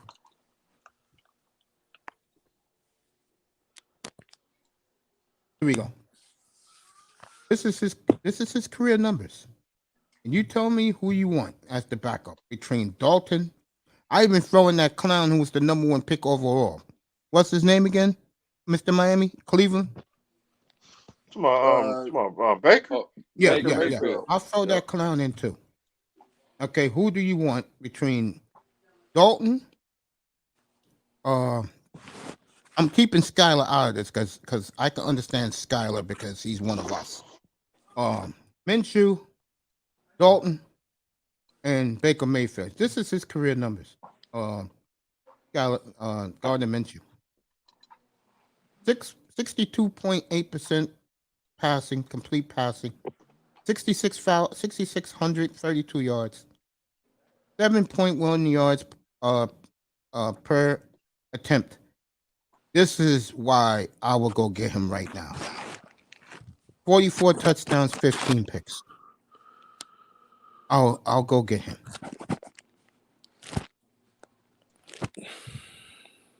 I like the thought of that. I mean, I can't be mad at that. Whoever we get, it's got to be somebody who is going to win us games despite Tua not being available. And honestly, Bridgewater should have been that. I'm not sure what happened. And CB, let me throw this in for all of you. We have better receivers in Philly. They got better running backs than us. In defense. And offensive line. And offensive line. I'm talking about offense only. Yeah. That's the difference with Philly. Philly is going to run that football like hell tonight. Bet on me. Mm-hmm. That's the difference between us and them. But when it comes to like receiving core, I'm taking hours all day and a gazillion times on Sunday. But see, this is my thing about that, Mace. You establish the game in the trenches. And if you can't be physical with a team up front, at some point in the game, it's going to come down to it where they're more physical than you. Facts. And they're going to impose their will on you, and it's going to cost you the game. I agree. So Philly tonight will establish the trenches and say, hey, we're bigger, we're badder, we're more tough than you. And that may be the difference in them winning the game. And if they can't do that, Mahomes is going to find a way to win the football game. I agree. And that's what it comes down to. But you also got to identify who you want to be as a football team. If you want to be a finesse football team and get pushed around and say, hey, we're going to beat you with speed, like the Miami Dolphins did this year, then there's going to be games you lose because you're just not tough enough. But something I said when they hired Fangio. You're going to see a different head coach now. Because he's going to push him. He's going to push him. What he's going to do now, and CB's right. I know what CB's going with this. He don't give a damn about the defense because he has that trust in Fangio. He is going to be a hard ass. He's going to be on that offense tough. Oh, God, yes. And the special team. The special teams coach is on notice, by the way. Hey, but you better expect, like, this team will be a much tougher football team next year. Totally agree. Just hands down. Like, I'm sure the practices will be more intense. Everything will be more intense about totally agree with what we do. And I said that too. Iverson in the building. But honestly, that's the difference. Building. But that's the difference in us being a good football team this year and a great football team this year. We were good. But if we were really like physically imposing on teams and we really dominated games at times, we would have took the league by storm this year. This is why, and I'm gonna say it again. And EM said he'll kill him in the spring with me up here. This is why I get mad at the Miami fan base not holding that goddamn owner over his feet over the fire. He gave away a number 1 pick. There's nothing we could do. We can't even fight that though at this point, right? And let me also add to this. If we had both of our number 1s, Bradley Chubb wouldn't be on our team right now. I'm gonna tell you why. Because when you got 2 number 1s in your hip pocket, you could do anything you want. And knowing Miami, something that CB just said. If we had 2 number 1s right now, we could get a big enforcing tackle to roll people over in a power running game. Who's our guy? Armstead gets hurt too much. Yeah, Armstead's a little finesse too. He ain't no guy that's gonna mow nobody down. We need maulers out there. Yeah, we need, and I don't understand us drafting Need guys playmakers. like I don't understand us drafting the Eichenbergs and the Austin Jacksons because they're not. And I understand it was a different coach back then, different Would head you coach. admit? Will you admit that we blew the 2020 draft? Yeah, I mean, in some aspects, yeah. Well, the 2021 draft for us has been very strong. Yeah, I can admit that. Goddamn, you know, this is Mr. Miami's boy, bro. Jalen I didn't know Phillips. Phillips was this good. He's only going to get better. Everybody He's hating been on he's Jalen been Phillips. impressive. Honestly, I didn't like the pick initially. I didn't like it either. I wanted either Javonte Williams or the young man out in Denver. I mean, out in Pittsburgh right now. Yeah, From Alabama, the running back. That's who I wanted. Najee. Yeah, that's who I wanted. Now you not Steve, you're not telling me if we had Najee last year, we're not a couple games better either. Najee's been trash in the league. What are you talking You, about? well, Lou, not. hold on. What? Lou, what do you expect with Pittsburgh's Bro, shitty offensive line? Come on, don't say stuff like that, Lou. It makes you look crazy, bro. The offensive line is one of the worst. I just had a beautiful lady who's a big time Steeler fan. Did you hear what I told her? I said draft lineman at 18. Nobody, I get it. Nobody can run Mace, behind that trash up there. And our line is supposedly horrible. So how Nah, was they're not behind our nowhere line? near as bad as Pittsburgh. Which teams? Our line is bad, but not like Pittsburgh. Nah, you crazy. Well, see, but I agree with that. But don't tell CB. You want to act like you want to pretend like our fan base don't always blame the offensive line for being trash. You blame the offensive line for every damn thing, and don't blame number one. I totally agree with you. Okay, so then don't feed me this narrative about Najee Harris then, because CB knows better. All we do as a fan base is blame our offensive line, but now we're talking about a running back that's going to do anything. Come on, man! You I can't had a have group it of both ways. Steelers fans. Yo, you ago, need Miami a running will back. You attest need to a this. running back there in the NFL. You need a running back that's going to scare somebody. I had a group of Steelers fans, fellas, up here about 2-3 weeks ago.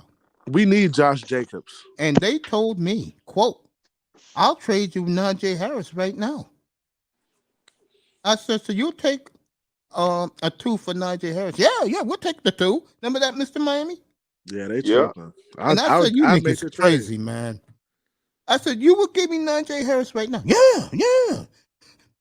We need receivers. I said, "My God." I thought our fan base was naive, bro. Yeah. And then when I threw the offensive line at them, they were like, "Yo, Mace, you right. We do need some linemen." Duh. Why you can't run the ball? You see why you can't run the ball? Yo, they came up to us today and told us, yeah, we need some more help. So we'll give you Najee Harris for a 2. And done. I'll go get his bags. I'm taking him get him too. at the airport. I'm taking him too because he's not just a one-dimensional guy either. He can catch it out of the backfield. He could do a lot. So I'm taking Najee That boy, for sure. Him and Javonte, those 2 guys are goddamn special. And Javonte's been banged up a little bit, hasn't he? Which one? Javonte. Yeah, he was out for the year. I think he went out week 4. But then again, remember, the Broncos was a train wreck, so anything that happened bad to them happened, except their defense. Their defense was out of this world all year long. One of my favorite guys is joining us. He is my insider. He's the best in the business. What's up? What's up, Big Money? He'll be with us in a second. But seriously, Lou, this is at you, bro. I agree with everything you say. We think alike. But one thing you have to admit, bro, okay? One thing you have to admit, we're very close, bro. Oh, I would agree. Yeah, we're not like we're light years away, bro. We're at the goddamn doorstep. The problem with me with this group is, for once, can they grow a pair of balls and go get a goddamn running back and go get a couple of linebackers, bro? Get some dudes, man. I agree. Get some playmakers. I said yesterday to Shake, he was up here. I said we do got some alphas now. Our 2 nose tackles are alphas. Holland is definitely an alpha. I think Phillips is an alpha. Javon Holland is an alpha. That's what I That's it. said. Yeah. And so our young guys are growing into alphas, and then we added a couple guys who can show them the way, like Tyreek and guys like that, who are Our already boy, established. the boy, who's our Chubb, guy? Melvin Ingram. Like There you go. we got some You older better sign guys who him. can lead them The guys. question is, and again, I'm gonna be the one because I'm It's the fire always on the starter. quarterback. It's back to the Is quarterback. Tua the alpha? Oh Is my Tua a God. dog? I'm gonna say hell no. And that's the Man. problem. That's the problem. Tua's not an alpha. Can we win with Tua, Lewis? Yeah. If you play the way me and you agree with, yes. Can we, game man. Lewis? haven't Can we won win with it, 'em. Lewis? Can we win a Super Bowl with Tua? Yes, we can. I said that 3 years ago. I'm gonna stick by Lewis, it. can we win a Super Bowl with Tua? No, y'all ain't gonna lock me into that. Tua, Lewis, can we win a Super Bowl with Tua? Yes or no? First, stay healthy. If he stays healthy, yeah. In a game manager role, though. Wow. Because the other way, you've seen what happened to him. The other way. Okay. We've seen Tua's bottom, and I don't think we've seen his ceiling yet. See, I think you saw a little bit against Baltimore. You think? You don't? I like Tua, but I think he played a really good half. But I want to see that for a complete game before I say that's the ceiling. See, I like Tua, but on the part that gets me, go get Aaron Rodgers. Can't stay healthy, and that's a problem. Okay, Aaron Rodgers. Keynes, I agree with you. Him not staying healthy is a problem, but that scares me, man. Every year that scares me. It's also a small sample size, though.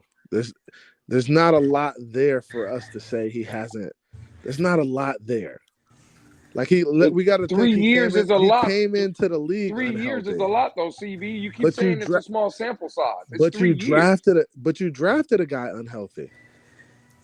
Yeah. That was a dumb part. That was a dumb move on the Dolphins. You drafted him unhealthy. Yeah, you got a point there. Yeah. Yeah, it was a dumb move on the Dolphins instead of drafting a healthy quarterback like a Herbert. And you didn't give him time to get healthy. You didn't give him a full year. Yeah, no, I blame the organization for not doing that. Mm-hmm.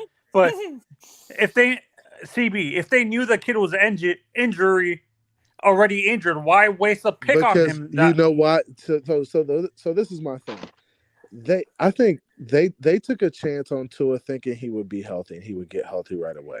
Right?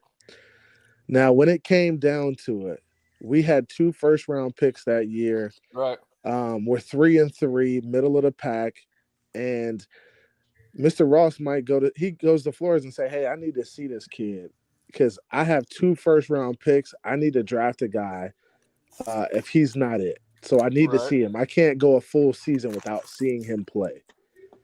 So they put him in there prematurely. He's not healthy. He's struggling with the playbook. And he plays mediocre. He's not. It's not a great situation. The offensive line is bad. The team is not very good. Nobody can stay healthy, but they still want to see him. See, now, CB, what you just said is something that people refute. They blame Flores for forcing him in. I don't blame Flores for that. I blame Chris Greer and Stephen Ross for that because that's that type of decision. And you can tell that Flores wasn't on board with that because he was pulling him every chance he got. Like, let's be real about it. No, but CB, you're one of these guys who backs Tua but doesn't blame the Tua fans that back Tua to the hilt where they blame Flores for him failing. Forget the fact that it was from.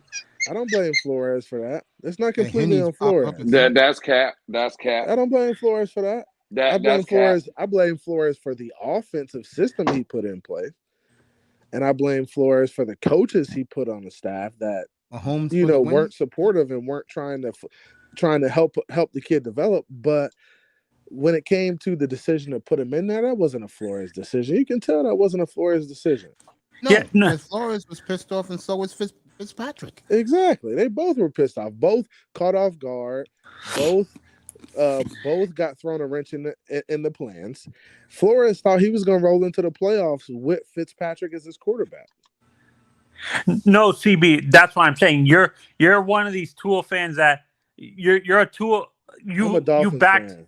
I'm a Dolphins fan. No. But what I'm saying is that's cap. You favor Tua. You favor Tua. You favor knew it was Tua a coming little from bit, Lewis. and I'm talking about the Tua fans that blame Flores for everything that was wrong with Tua. Is what I'm saying that I can't stand. Like, at least you can be rational with your criticism. That you're not criticizing Flores for the failure of Tua when Flores was there. Was Tony, more. do you know who CB83 is? Are you talking to the right CB83? Yeah, man, you talking to the right one. Tony knows me, man. Tony been watching me longer than that's you not have, you bro. haven't described CB You at just all. got around. You just You got haven't- around you- here, Lewis. I've been here longer than you, CB. Don't start that. Do you guys see my tag on the bottom, CB? Nah, I didn't see it. I said Herbert to Miami 2025. Nah, we not He's doing not- that. No, he's What's not up, brother? signing. He's not going to sign that contract with. Me and Mace talked about this. There's no way he's signing with that. He doesn't trust that franchise. My homie is in the chat, Mace. The Oh, realest now you're man I know. homies now? Now you're My- homies? My homie is in the chat. Who Shout out your to homie? What's up, brother? Ian? Yo, killer. You're killer. Oh man, The Ian, dude hey, that be Ian, murdering you. hey, Ian, Come me on and up. him on the same team. Oh, now you and EM on the same team? I didn't know that. You heard me and Ian agreeing with each other yesterday on my Oh, yeah, show, that bro? made me sick. That's why I went off last night. Damn. EM, come explain yourself. That made me puke yesterday. I was in your chat room in the sky, and I said, "What's up to you?" CB. Hey, I saw I see you you over there, buddy. coach. That made me Really? sick. You see Ian in there agreeing with me yesterday? He'll be Oh up my here. God. Ian will be up here. So now you and EM are good, CB? I Me didn't and know that. Ian brothers, Did man. you listen That's to my them brother, before Oh, you okay. and G We went at them brothers. yesterday? Okay. Hey, you know we color. And we're happy and we're singing. Damn. Damn. I was listening to that, damn. Lou. You didn't hear the back and forth between those two? Why do you think I applauded you and G for what you two said, bro? Fight. Yeah, I know how EM was thinking with Tua, but I didn't think EM was back on the team with CB, man. That's shocking to me. I didn't know Oh, that. that's my Hey, guy, last man. time when CB tried to get up here, bro, Ian was like, he was like, he's not on my squad, bro. But they back on the team. Good for Oh, both they of them. back on the team. Speak of the Oh, devil, he's here what's right up? now. The great Ian, Ian Dolphin But, fan. EM, tell me. back if on my the son team. is What the hell? What am I hearing here? CB talking about I'm riding with him now? What the fuck? Mace, you talking about I'm back on the team? What the hell is going on, dog? No, that's what Lou said, not me. No. Echoing Lou. Hey, I'm just echoing Lou. That's What the hell you niggas talking about, bro? It's EM, explosion. you riding with CB now, EM? You riding with these CB two now, guys- EM? Hell no. I don't know what the Lou fuck and- CB on right now. What the hell he talking about? We're talking about CB know what it is. CB, why you up here capping like that, bro? Oh, bro, you know you on the squad, bro. Stop playing, Man. bro. Hey, y'all hang on one second. Yeah, go ahead, family. Hey, Bro. you know you on the squad, bro. For life. Damn, Miami, you got the yearbook, bro. Anything else you have? In NWO for life.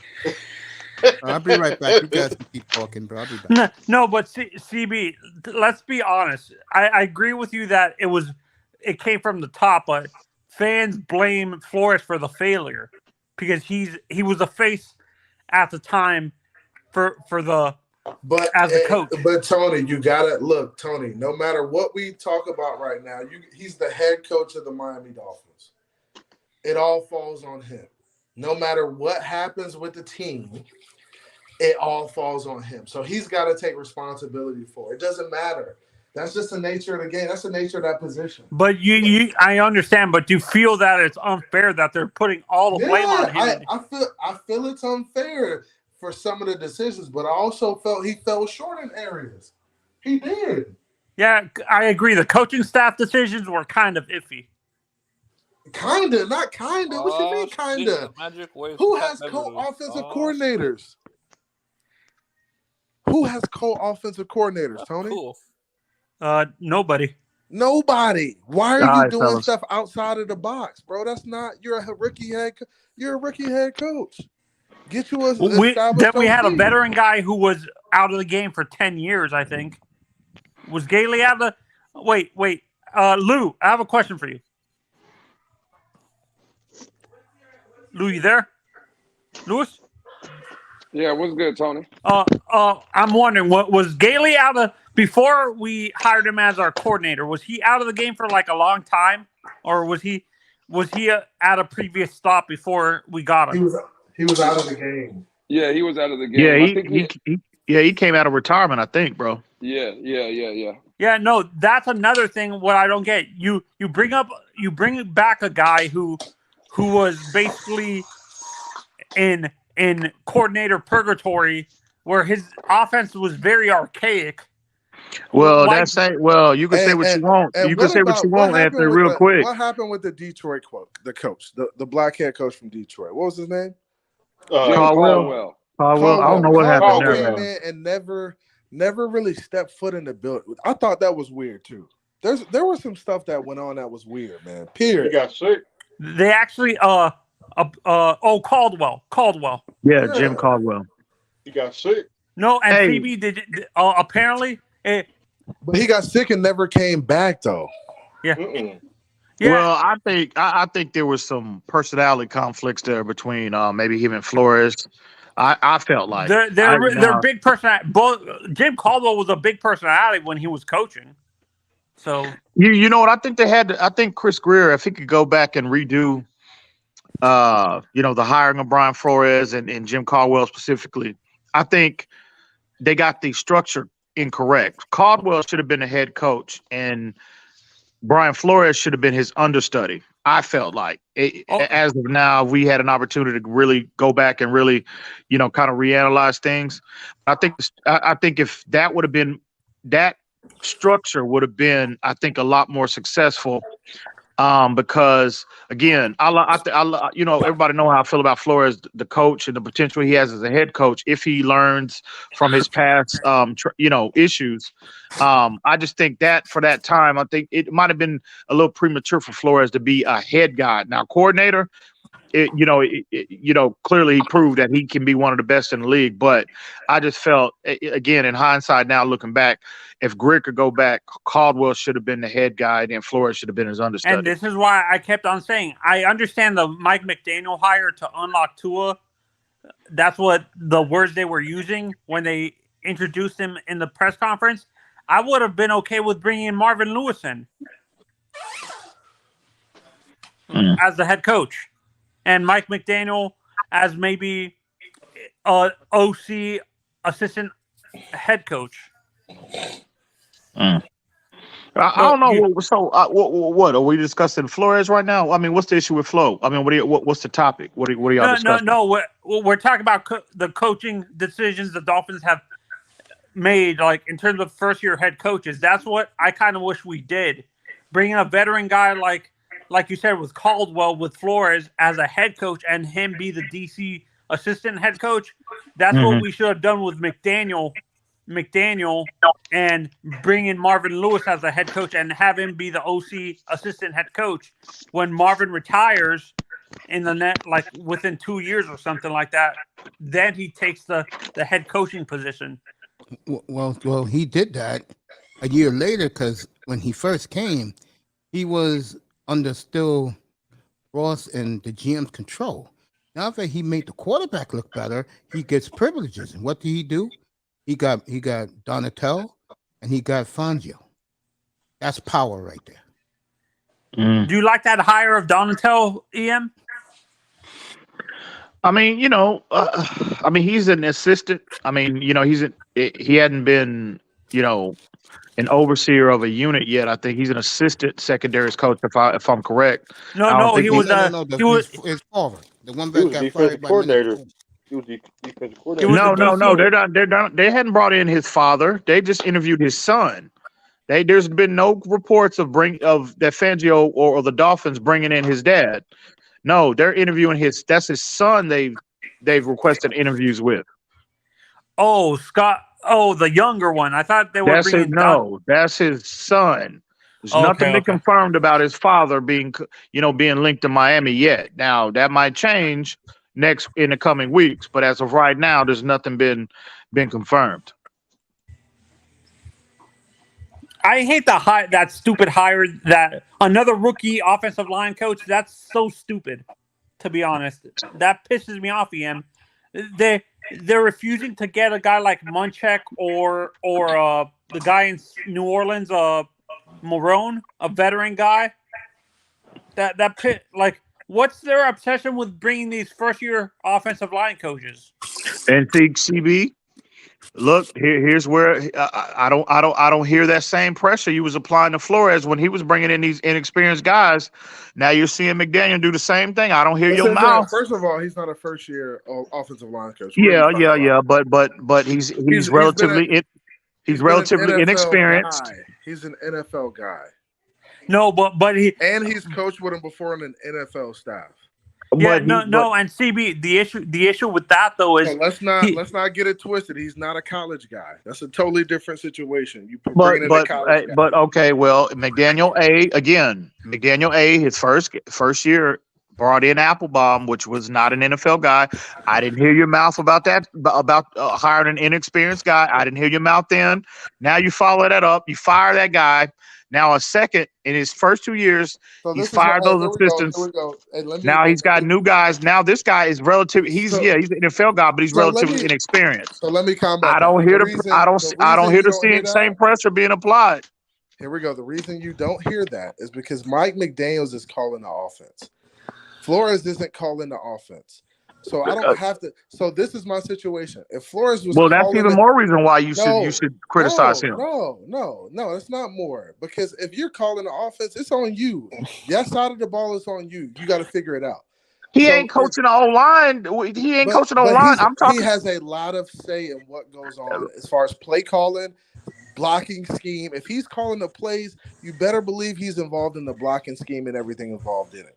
So if you're gonna have a rookie assistant coach, it better be on the offensive side of the ball. It better not be on the defensive side where your deficiencies are and where you haven't coached. I got to push back on that. I think that's even more reason why you should hold up. That's even more reason why. He's running that side of the ball. That's even more reason why because he's the one solely responsible of these inconsistent decisions. He needs to be held to even more accountability, bro. What are you talking about? Hey, he's moved on from the decision he made, and he's bringing in other guys. Flores did the same thing. You crucified him for that. Where's the same pressure being applied? I didn't crucify Flores for moving on from Chan Gailey and getting rid of guys when he do. I praised him for that. Hey, the O-line coaches he was firing. The experiment didn't work. Firing an O-line coach every year, a new O-line. Now, Flores in 3 years, he had 3 O-line coaches back to back to back. Guess who's on that same trajectory? Mike McDaniel. His first 2 years, back to back, new O-line coaches. But again, I don't hear the outrage. I don't hear the. If he does it again, it's a problem. Yeah, okay. No, and CB, I'm a Hurricanes fan. I've experienced a bad This guy doesn't know how to coach O-line. We've had horrible track. We had a horrible offensive line 2 years in a row. 2 years in a row with the Hurricanes with him as our O-line coach. Was it the talent there, or was it the coaching? No, it was him. It was Butch Berry. And how do you know that, Tony? Because if that's the case, man, how come none of their offensive linemen get drafted? How do you know that, Tony? No, he would have top picks. If that was the case and he had talent, he would have top picks in the first 3 rounds of the draft. Exactly. Offensive line. No, he didn't know how to develop. In college, it's all about development, and he wasn't developing these guys. Come out of high school and knowing how to play football. Yeah, just look at Alabama's roster. Come on, bro. They come out of high school knowing how to play. You either got it or you don't. It's really that dog is either going to bite or it won't bite. No, I just want to say Zion Nelson has been there for a while, and he dealt with Butch Berry, and he went to the media and told them. No. You guys are talking your Dolphins talk. I'll let y'all finish real quick. Mace, I had a question real quick. Yeah. Well, before I got up on this panel, what was you talking about? That you was listening to CB's show and it made you sick to your stomach. What were you? What made me sick yesterday? Please enlighten me on that. Clear that up for me. I'll remind you about it right now. The genuflections about Tua, bro. Like what? What? Give me an example. You guys were talking about Tua, right? He's indestructible, and then Lou and G came in and in my opinion, it put some reality into it. The kids hit away. How are we talking about Tua was indestructible? What are you talking about? The way CB, who else was up there? Shake stayed quiet. Right. You know, the way CB was talking, and another guy was up there about Tua, it's like he doesn't get, like, he's going to be all fine, and he's not one hit away from being knocked out. Who said that? Before we continue. As real, what's up, man? Go ahead, say what you want to say, family. Nah, I gotta say, go ahead. I gotta humble myself when you were talking about, as a Steelers fan, wanting to get rid of Najee Harris. That was me. I attest to that. What Mace is saying was true. I wanted to get rid of Najee Harris. Oh, you've been listening. I appreciate that, man. Yeah, a couple weeks ago, I forgot what was with you. Yeah, I said, bro, I'll give you a second rounder for him right now.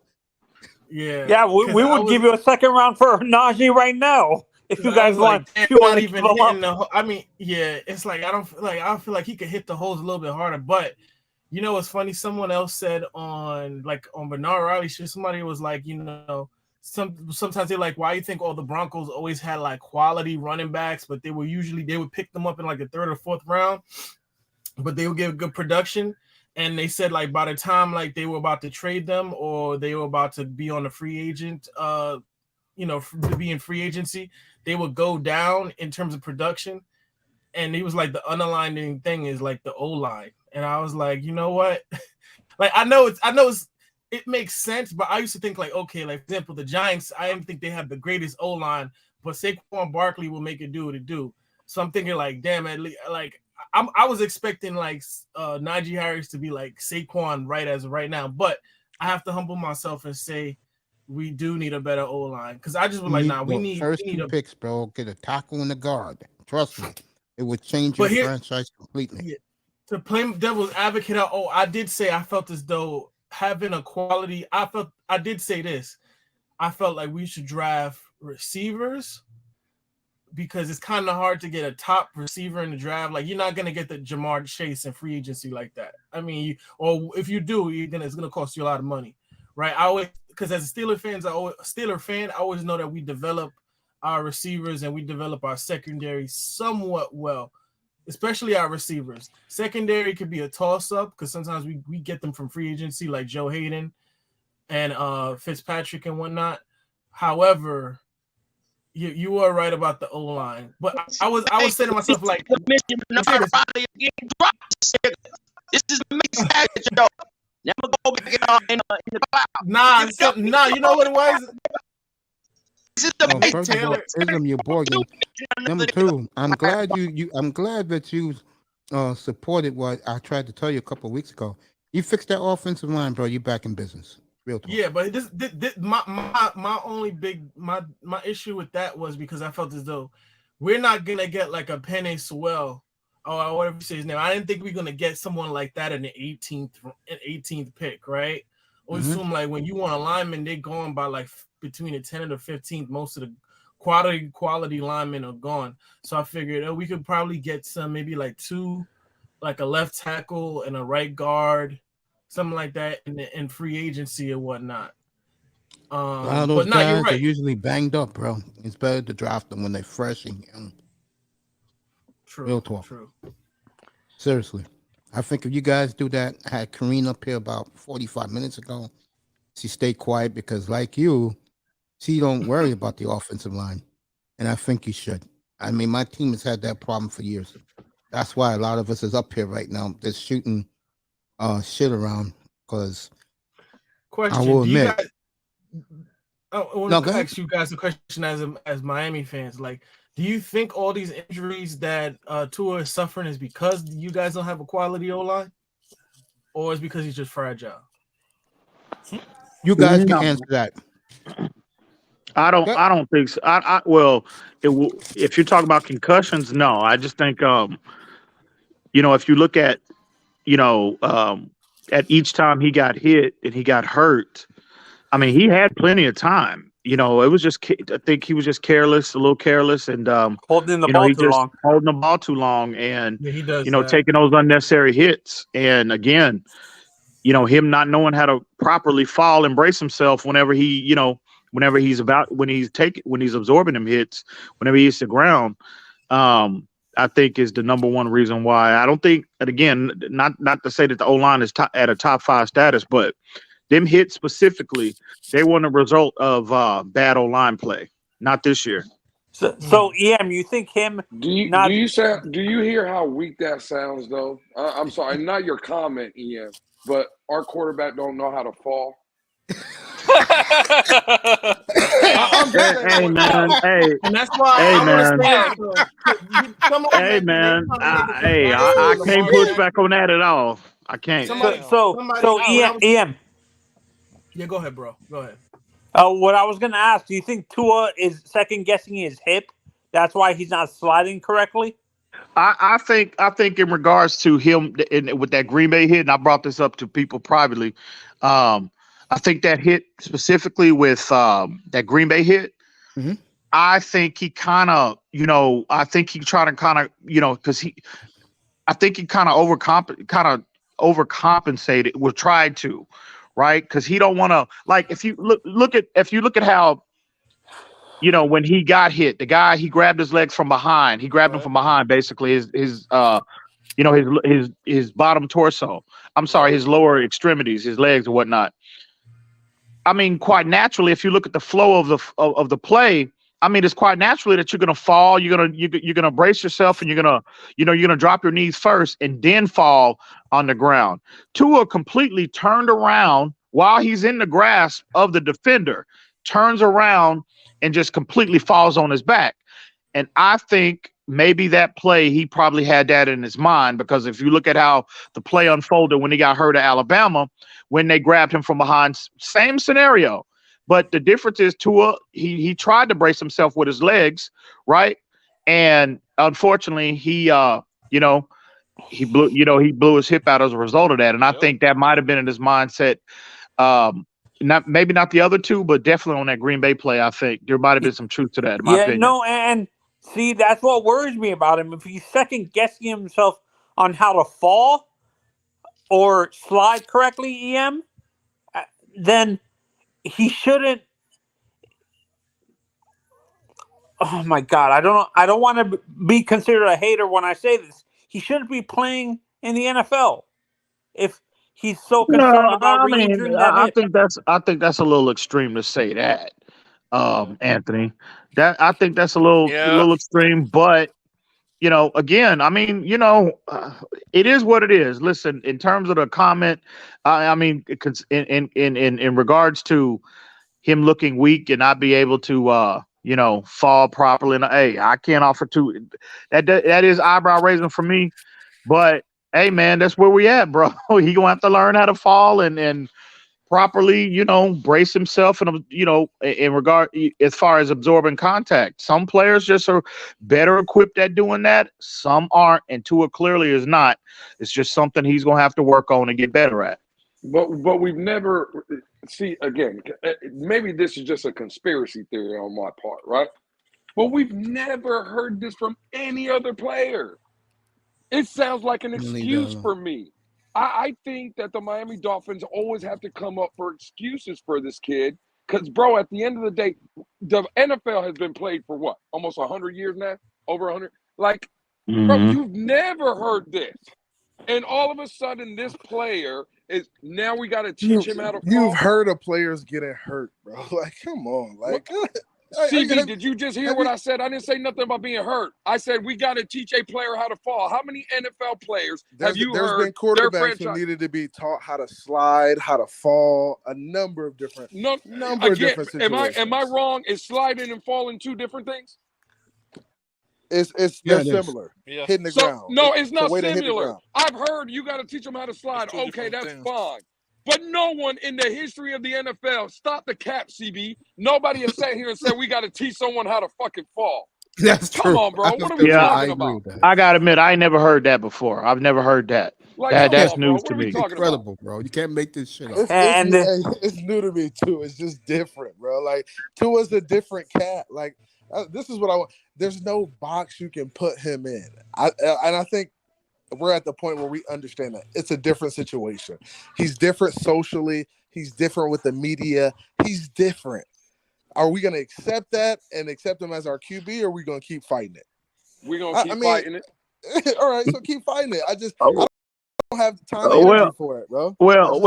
Hey, listen, I don't care how awkward, how quirky, how different Exactly. he is off the field. I could give a flying fuck about any of that. That's a fact. As long as his play on the field is where it needs to be, you'll never hear a peep out of my mouth in regards to Tua how he is off the field. I don't give a damn, bro. Yeah, no, and Well, but that's what I'm saying, Ian. We ain't teaching him how to fall when he's walking with his family. We teach him how to fall on the field. That's why the only reason I brought up the falling part. You right, but if he just learned from it, if he again, it is. This is news to me. I'm with you. It's definitely eyebrow raising. I mean, I ain't never heard no shit like that. You have to teach a football player on how to fall properly. I've never heard that. But with that being said, okay, the problem has been identified. The problem is currently being addressed, and if he's a better player as a result of him addressing this issue, I'm all for it, bro. I'm gonna give him the opportunity to do that. if he doesn't correct that issue, then does that mean if he doesn't correct learning He how won't to fall be here. correctly, He gonna get hurt again, and he won't be here. Simply put, plain and Can I simple. ask y'all something? But that's the gray Can I area ask y'all right something? there. That's what I'm saying. That's the excuse, because there's the gray area. Damn, I'm loving this shit. Let's say the first 5 weeks we see Tua Tagovailoa and he's learning supposedly how to take hits, right? He's falling correctly in weeks 1 through 5. You know what the narrative will be week 6 when he gets hurt? Oh, he don't know how to fall. Like, bro, it's such a gray area. Like, how are we gonna know for sure he's learning how to fall? Because again, in my opinion, to Ian's point, just look specifically at the Green Bay hit. Have you seen? That's a routine tackle. Basically grabbing someone by the ankle. The hit didn't even the fall didn't even look hard, in my opinion. And again, I mean, my mind just sometimes gets blown how we make something out of nothing. Bro, Tua Tagovailoa got right up after the play. He didn't look like he was what's it called. It's all. Bro, I've been a fan of this team for 30-something years. EM, same way. Tony, everybody's a fan. That's a fan of the Dolphins. Has been invested in this team. Are y'all going to try to dispute me that all they've done to us really is lie, pretend, like give us? Bro, we don't know what's going on. I just think all this is, man, it's funny to me. I'm sorry. It's funny. And Lewis, I said this on the Finn's tailgate the night before. And it seems like they're catering more towards a certain part of the fan base instead of worrying about the whole fan base. That pisses me off that they're doing that. Why? What do you mean? Give me an example, Tony. He's right, by the way. Go ahead. Tell him, man. He's right. I'm talking about they went out of the way to make the 2-on feel better by saying they're backing this kid instead of looking for an upgrade if they knew this kid, if they feel this kid is going to get injured again. Okay. Let me address to what you just said specifically. You feel like the Dolphins' public investment of Tua this year was to, placate his fan, his fan base, the Tuanons and to the Tuaneers. That's what you're saying. Yes. You don't think this? You don't think now? Again, if we're gonna be fair, now this is again. If we're gonna be fair now, so you don't think his play on the field when you evaluate? We hear you, big man. So you mean to tell me when you evaluate his complete body of work of games that he played this year, you don't think his play on the field, heavily for the most part influenced their decision to stick with him in 2023? Not necessarily, because he choked in the big moments. That shit is ridiculous, Monzano. You need to stop, bro. That shit is fucking ridiculous, bro. No. You need to stop. Bro, y'all, the shit that y'all come up with, bro, it is extreme. Listen, I got folks at my house right now, too. I'm about to act a goddamn fool. Listen. Give me a second. This shit is ridiculous, man. This is what he's saying. This is what he's trying to tell you. Did you have to announce before the Buffalo Cincinnati game that Tua is the starter next year? Did you have to announce that so quickly? To me, I agree with Tony. That's placating Tuanon and the Tua fans. So his play on the field. So you mean to tell me the statistics and what the analytics and the statistics and film bear out now, right? What they are saying in the three major categories that evaluators get paid millions of fucking dollars every year to evaluate players. You mean to tell me in them three categories where he ranked, right, in terms of the NFL, you mean to tell me they were more worried about Tuanon than his play on the field? Him being in the top five in virtually every category? Is that what y'all are saying? Let me combat that right now. One more hit. That's the bottom line. It has nothing to do with what he does on the field. I'm not. That is ridiculous. It has to do with one more hit. Am I lying? Am I wrong? I mean, I can't make that. I hope not. I don't know. It might be one hit. It might be 1,000 more hits. Ultimately? I can't. Nobody knows the future. I can't foretell the future. I can only go by what is transpired now and today. And for y'all to be sitting up here with this nonsense, that the primary reason that they are sticking with Tua in 2023 is to placate Tuanon. No, that shit is ridiculous. He's not saying that. Well, what he's saying is that's it. I clarified that, Mace. What are you talking about? I asked him twice. Give me a second. So you couldn't wait and announce that in March 15th when free agency start? You have to announce that on January the 22nd, right after the damn season's over? Well, why not do? Why wasn't it the end of the year? Wasn't the season over with? It was No, over, but what I'm saying, wait till the new league year starts. To No, do that. you know how to. We all know damn well in regards to Tua's PR relationship with this organization. We all know what has transpired the last since they drafted him. The questions are: is Tua the guy or not? So they did not want to go into an off season. They didn't want to prolong because they know the questions are coming. They did not want to go into the off season. You proving my point, bro, because I said that a month ago. But you gotta No. But no. What y'all are saying, the reason why they did that is because they're placating to Tuanon. No, the reason why they did that, what influenced their decision the most was his play on the field. That's where we part ways. Hey, hold on. We do part ways on that, by the way, because I'm looking at it more as they're making Tuanon, the Tua tongue of the over fans. You don't think not worry about next season, but everything is fine. And yet we know everything ain't fine. It has nothing to do with him on the field. It has to do what happens to him on the field, not what he performs. Can you hear me? Hey, I keep hearing EM say y'all. Mace, I don't know if you know how we do, but no, EM put a name on it. Because y'all's too many damn people. Who you talking about? What's up, Akuma? Don't be up here saying y'all. Hey man, listen here. Listen. I just can't believe.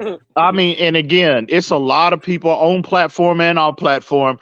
The narratives, the nonsense that they're spewing, that they make up and come up with on a daily basis in regards to this player.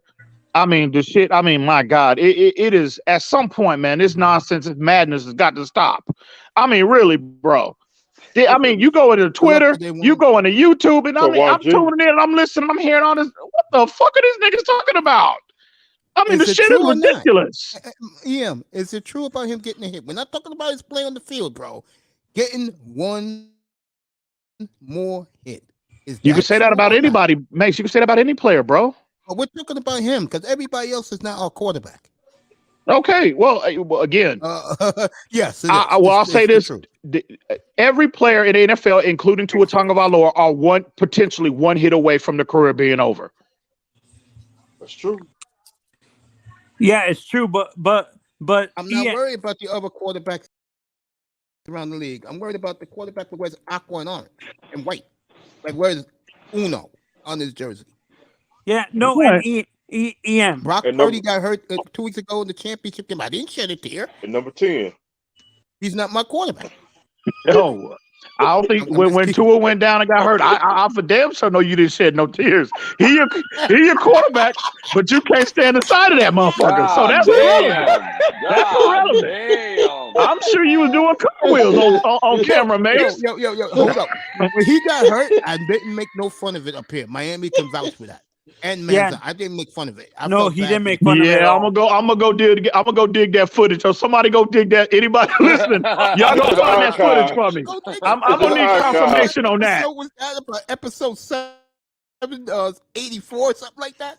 The video's Yeah, it still was up. 784. It was no, 784. It was 8. 800?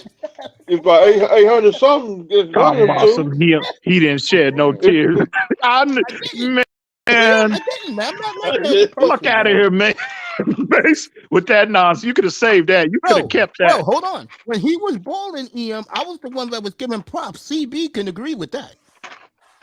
That's Because true. CB was when that night CB was in the chat room. He No. agreed with everything I said about You was no. Even when a couple times when I came up, I think late, we was talking like one night we was talking 1 to 2 in the morning. That you know how we do it, Mace, and yeah, we know. you was giving his flowers then. I'll give you that in that regard, yeah. I'm fair. I'm In that regard, yeah. guys that hates on him. I'm fair. He's balling, which he was.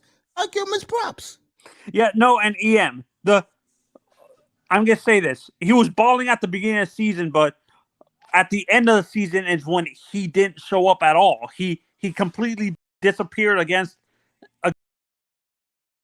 the Chargers. Yep. And The Niners, the Chargers, Yep. and he played good in Buffalo and the first half in Green Bay. Yep. Before the injury. Yeah, he Yeah. really had 2 terrible games out of those 4. 2 of them. The Chargers game and the 49ers. And the Green Bay game was bad, but that's one of the most strangest games I've ever seen a quarterback totally play agree in my with you, life. man. I have And never the seen refs- anything like that in my life, bro. I mean, agree. And I that's don't get what it. I'm worried about, the inconsistencies. He played we bring up the Baltimore game every time, but it was only he didn't play well for the third quarter, the first part of the second half. He only showed up in the fourth quarter. That's the only quarter he showed up in. Do you agree with me, EM? Yeah, I would agree, but we can all agree too. That's the money quarter, right? In the fourth quarter, the money quarter. I believe in fate. I don't mean to interrupt, but I think all you guys will agree on what I'm about to say. I'm a believer in fate. Maybe that was his shining moment, and then what happened to him after that? It all started the next game against Buffalo and then Cincinnati after that. Yeah, then he started performing well against the bad teams like Detroit and stuff like that. That's what fans got excited. Yeah, first off, stop it. Chicago. Detroit is not a bad team, bro. That same, I got your ass about that last time. At the time, they were No, bad team. no, I know. No, I they were got at your the ass time. They about were that 1-6. same nonsense last time we was on the stream together, Manzano. That same Detroit team, right? Who costed your team, the player that you are saying the Dolphins should trade the entire gut their team for, Aaron Rodgers, right? That same team No, prevented that's him from getting the Manzano, not playoffs, me. beat him in Green Bay, in Lambeau Field. That is not a bad team, bro. Stop it. No, at the time they were a bad team. Besides the Green Bay win, No, they weren't. Hey, look at the test of this, Lou. You remember the night when we had our weekly conversation before the game? What did I say about Detroit? What did I say about Detroit? You said that they were the real deal. I mean, when we were talking, you even predicted you thought they might be a playoff team. You had them as a sleeper. And this So, one, they I were give what, you 1 and credit. 1 at that time. They were what, 1 and 1 at that time. They had a bad record at that time. I told y'all that that team is a lot better than people give them credit for. Yo, CB, That is not a if you get bad team. chance, come back up, bro. I'm gonna drop the link for you. He's taking What- shots. what at did me. CB just say? CB left? Oh, damn. I was just about to get on his ass, too. Yeah, he he left. left? Yeah, he I dropped told off. you. Yeah. I told you as soon as he sees EM, he runs scared. I told you. Yeah, wait he till he's running. scared of He EM. know. CB know what it is. Damn, it's like that, man. Really? yeah. Well, Okay. I don't know. Oh, okay. I don't know. okay. I don't know, Mace. Okay. You right. CB. Well, hold- I mean, All I asked, I real heard- quick. I heard EM and CB83 agreeing a lot yesterday, Mace. I don't know. Yeah, I man. know. Oh, I was in hey, the man. clouds. Listen. I I was in don't the know, man. clouds. Listen, I take no comfort in agreeing with CB83 on any goddamn thing. But listen here, we all know that. But at the end of the day, if the tape, the evaluation process validates what I'm saying, what he's saying, hey, we just gonna have to click up on that particular topic. You know what I'm saying? Okay. I'm on his neck. I'm on his neck after that point. But hey, man, it's what it is. Okay, EM, taking away Detroit, the other teams that he was playing well against were basically under 500 teams besides Detroit. Besides But- Detroit, The other But see, teams were here, horrible. but here's the thing, though, Manzano. Here's where where I have to completely obliterate the hypocritical activity of these individuals, you right now included, in our community. When you put that narrative up here surrounding this player, and we're talking Tua specifically, all of these quote unquote bad teams that he played well against, you can go and you look at Joe Burrow against that same Cleveland Browns team that you said is bad, struggled against twice, right? Twice. That same Baltimore team that y'all are so quickly dismissive of Tua, what he did in that second game.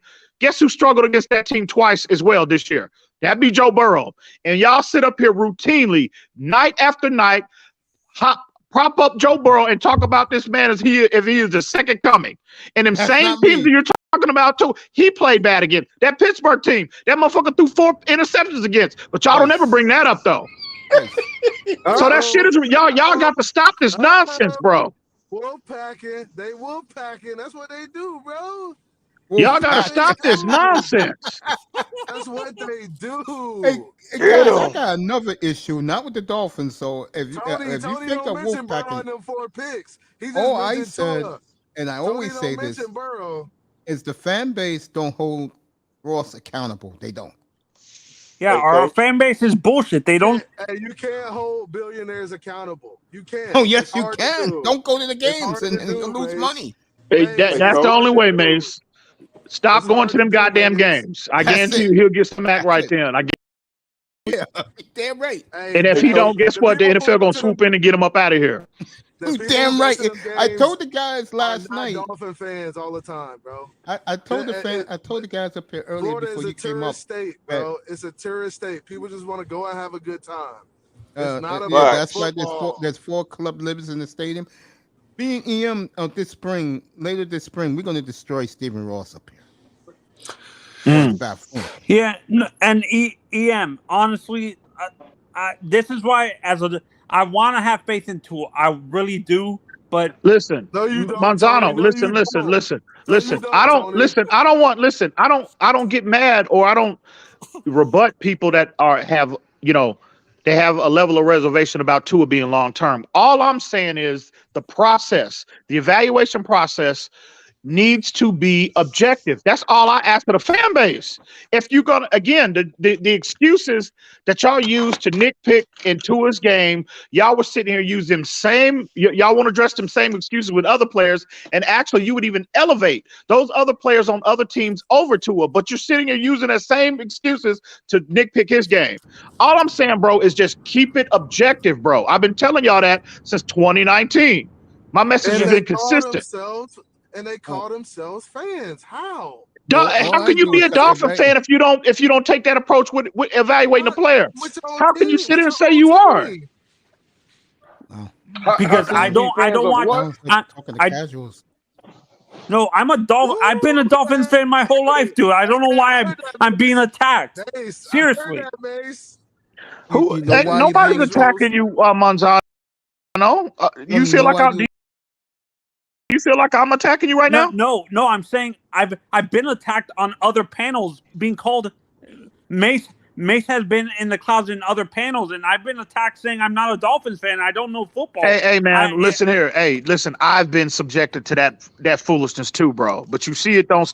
I don't bat an eyelash when these niggas come at me with that nonsense. Me, EM. Like I take that stuff to heart. Like I'm a more like I'm a reserved person. I'm a reserved person. Heart, damn, CB. You shouldn't take it to heart. Everybody's gonna talk shit. That's the nature of the game, bro. And that's just it comes with being on these panels. It comes with being on platforms. This is why I come to Mace. He's more and Manzano. Be objective. You got to be objective. You can't. And Manzano, listen. And Herbert and then say, like them dudes ain't playing that great either. Like, let's be real about it. Like, I mean, they've had some moments, of course, but it's been a roller coaster for them too. That's what early quarterbacking is in the NFL. It's a roller coaster. It's ups and downs. Look at Trevor Lawrence. He had a good year the last 8 games or so of the season. He hasn't looked like that.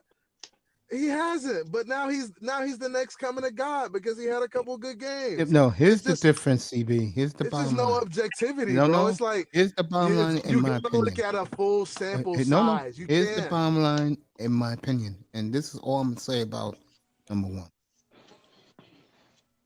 Keep your ass healthy.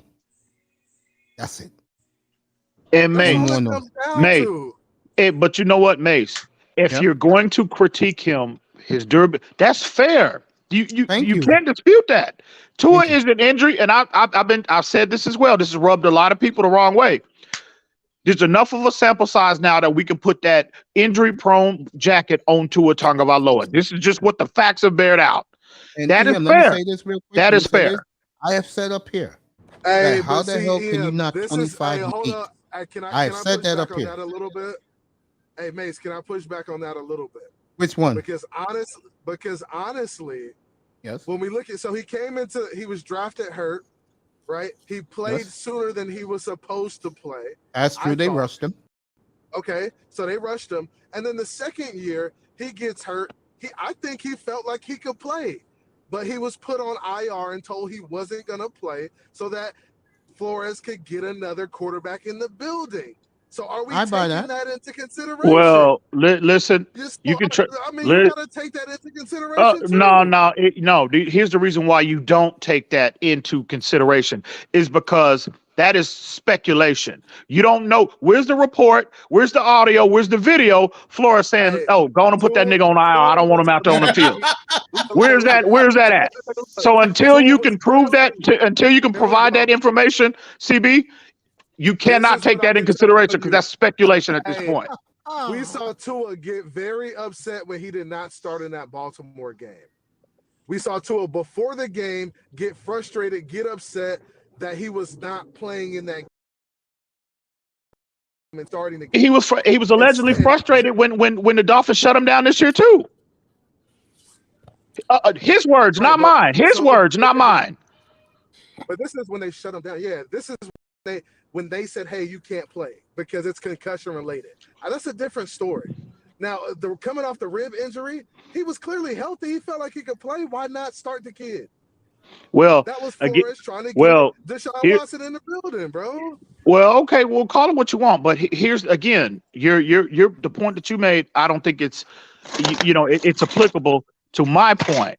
Is because again, it don't matter whether it's okay, the amount of games. The fact of the matter is he got hurt, which caused him to go on the sideline, to be put on the sideline. That's the fact. Every single year he's played football at any level, outside of high school, college, pro, now in the pros, he's been hurt every single year. And when you evaluate that data, I think it's very responsible at this point in time that we could all put that injury-prone jacket on Tua as of right now. Now he's got an opportunity to correct all of that, but as of right now, he's an injury-prone player, in my opinion. And I said to start this platform about Tua, I told the guys up here, if you want to keep him safe, Lou was up here early. I told Lou, and he agreed to a degree, make him the game manager, in my opinion, who he really is. Because when he plays game manager, you get the best out of him. You get the quarterback rating outstanding. You get his completion rate, his efficiency excellent. He doesn't make too many mistakes. I would agree, Very Nate. rarely. Tua, the best version of Tua, if you go back to Alabama, is when the run game was in place and the threat of the run was always present offensively. That's the best version, where you can play action off that, you can bootleg off that, and you can RPO consistently off that. That is the best version of Tua, and he's proven that he can be as good as anybody in that format. Now it's up to Mike McDaniels to get his situational play calling, to get his personnel correct, to get his scheme, the application up front more consistent, to be able to provide that level of support for Tua, right? That way we can truly maximize him as a player. These are all facts. I agree with you 100%. So we'll see if Mike McDaniel's able to do that this year. Lou, whoever was up here earlier, I told him agree with me when it comes to the game management. Told you. Yeah, no, and for me, RPO to me is a gimmick system in the NFL. EM, to be honest, And You do I know would a rather him quarterback be. is 4 quarters away of winning a championship with the RPO tonight. You know how that. prevalent the RPO is in the NFL right now, Manzano? Go I look think at the data. Go look at the data in terms of the run pass option specifically.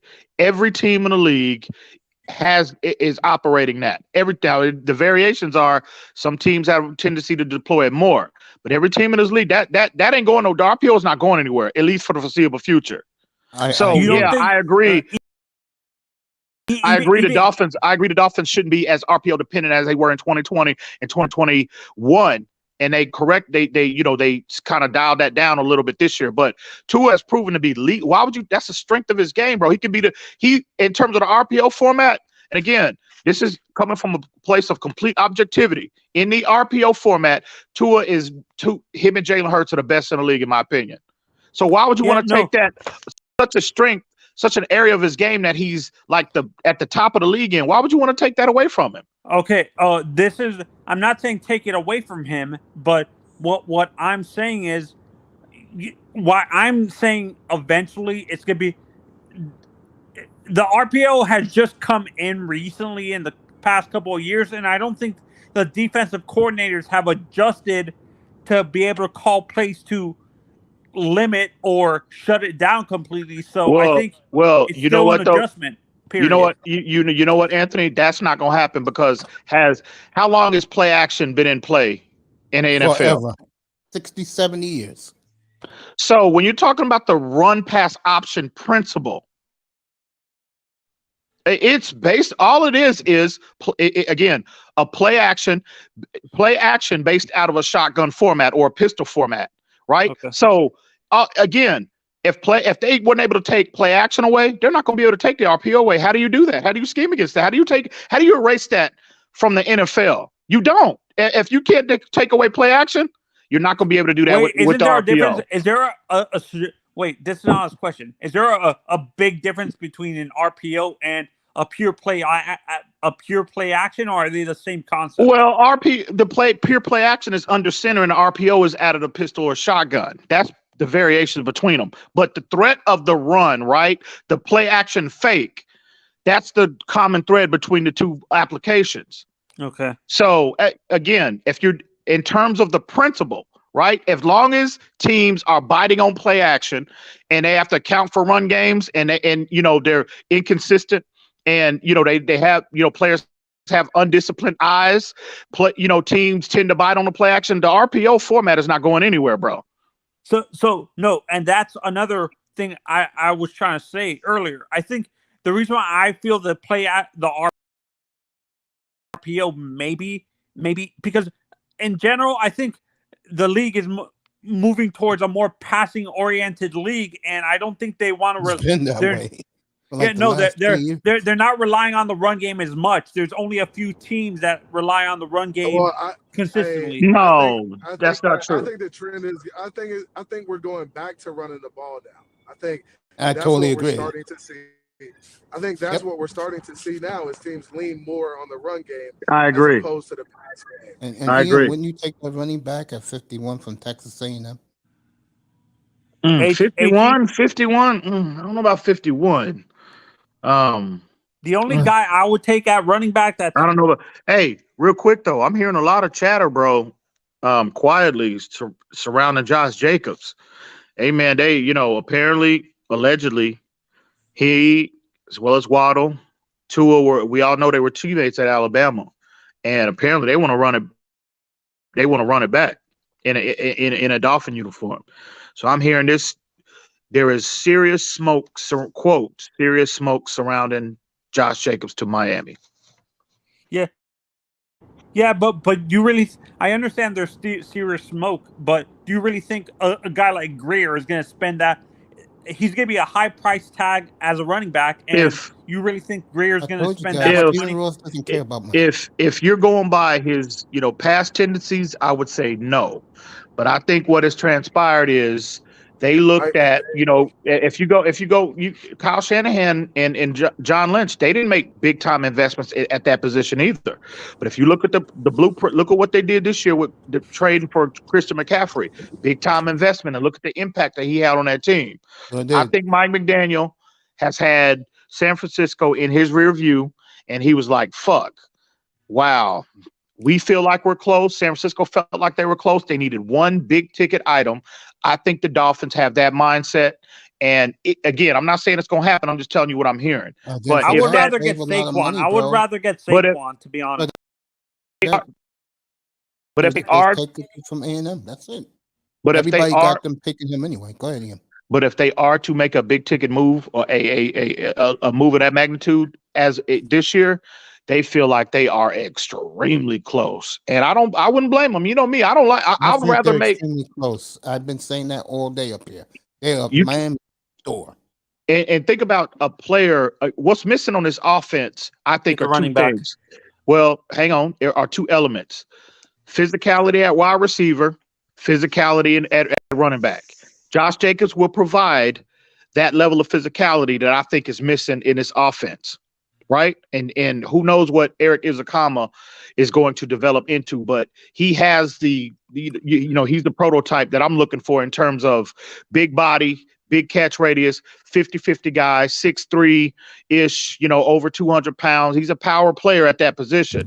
I don't know what he's going to turn out to be. I don't know what he's going to develop into, but I think if the Dolphins are able to somehow implement physicality at the run, physicality wide receiver, this offense, in my opinion, and again, some other things too, McDaniel's inconsistencies need to be corrected. But if the Dolphins are able to implement all those elements, this offense will be potentially historically good, in my opinion.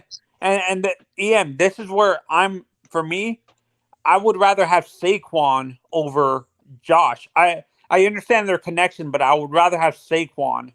You know how many times he's been hurt, bro? Your offensive line ain't the Giants, bro. Are you kidding me?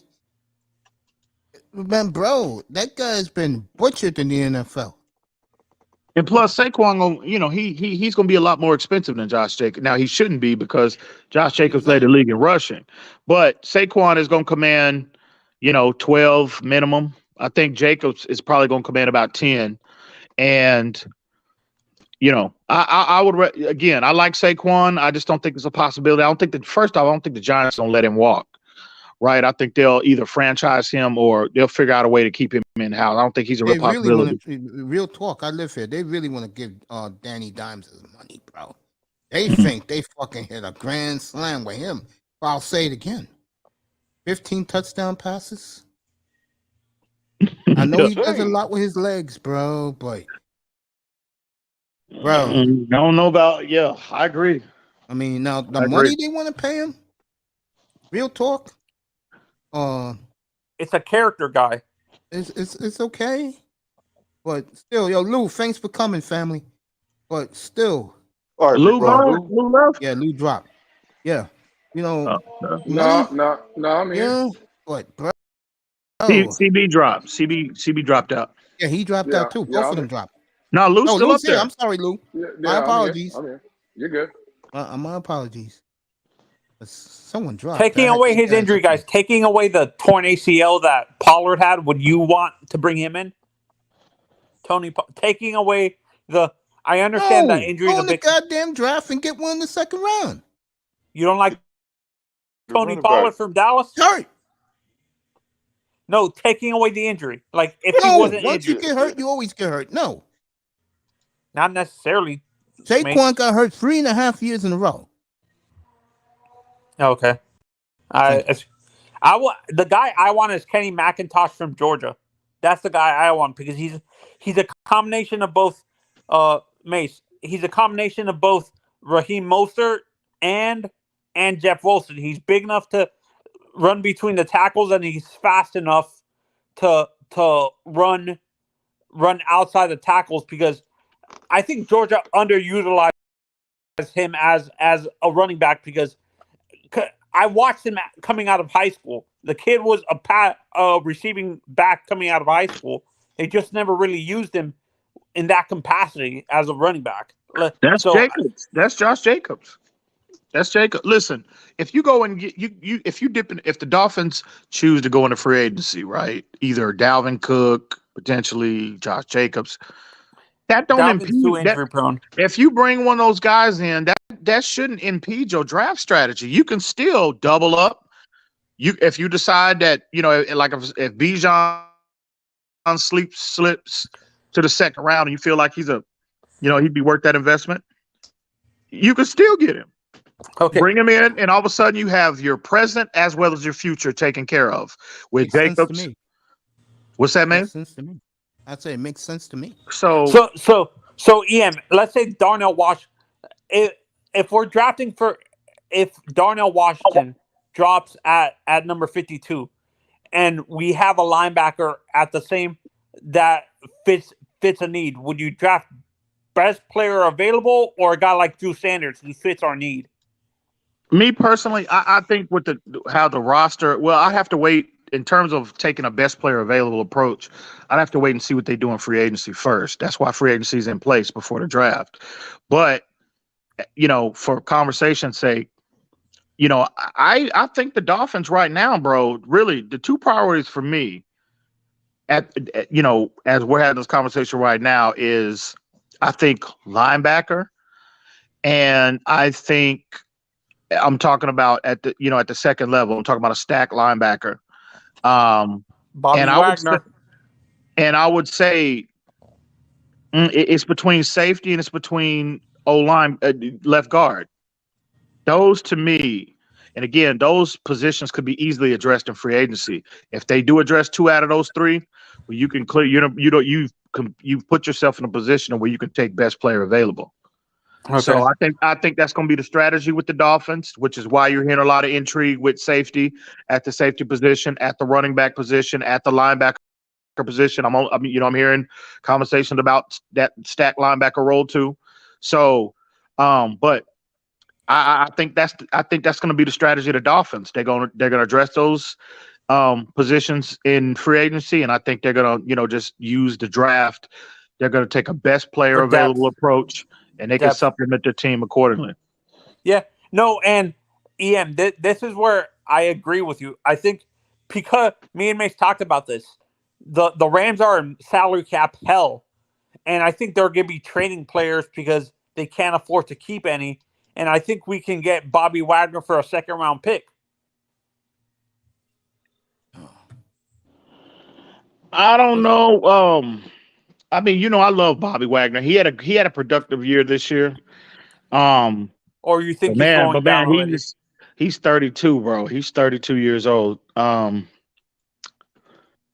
Even though he was productive this year, man, I'm torn between now. I'm torn on that one, bro.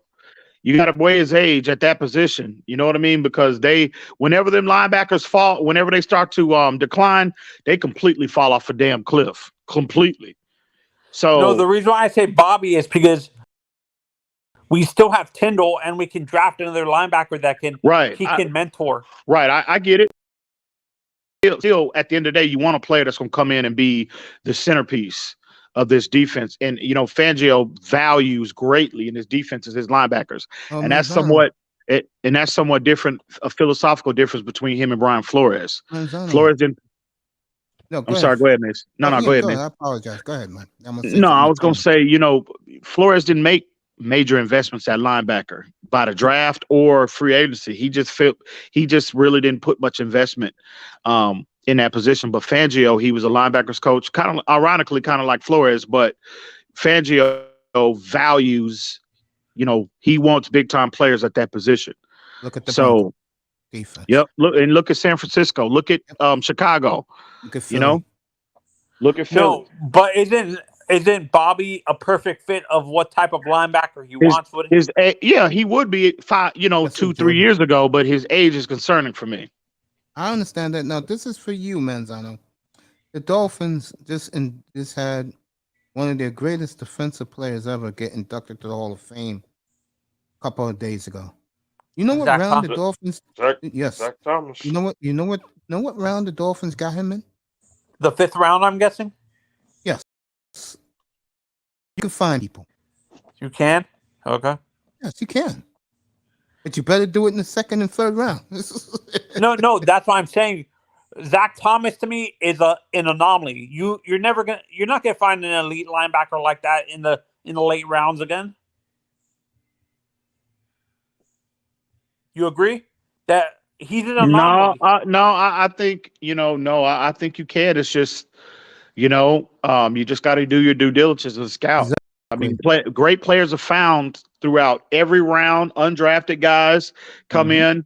I mean, so I think again, you just have to be on point with your scout throughout their scouting process. Exactly. And that's the issue with the Dolphins. They haven't been really consistent with their scouting. And speaking of Zach, though, they hit a grand slam in 2021. I can tell you that. And speaking of Zach, real quick, if we can kind of discuss him for a minute. I mean, wow. Here's two things with Zach Thomas. Okay, and again, I love Jason Taylor just as much as the next Dolphin, but you can make a case that Zach was more dominant at his position than what Jason Taylor was at his.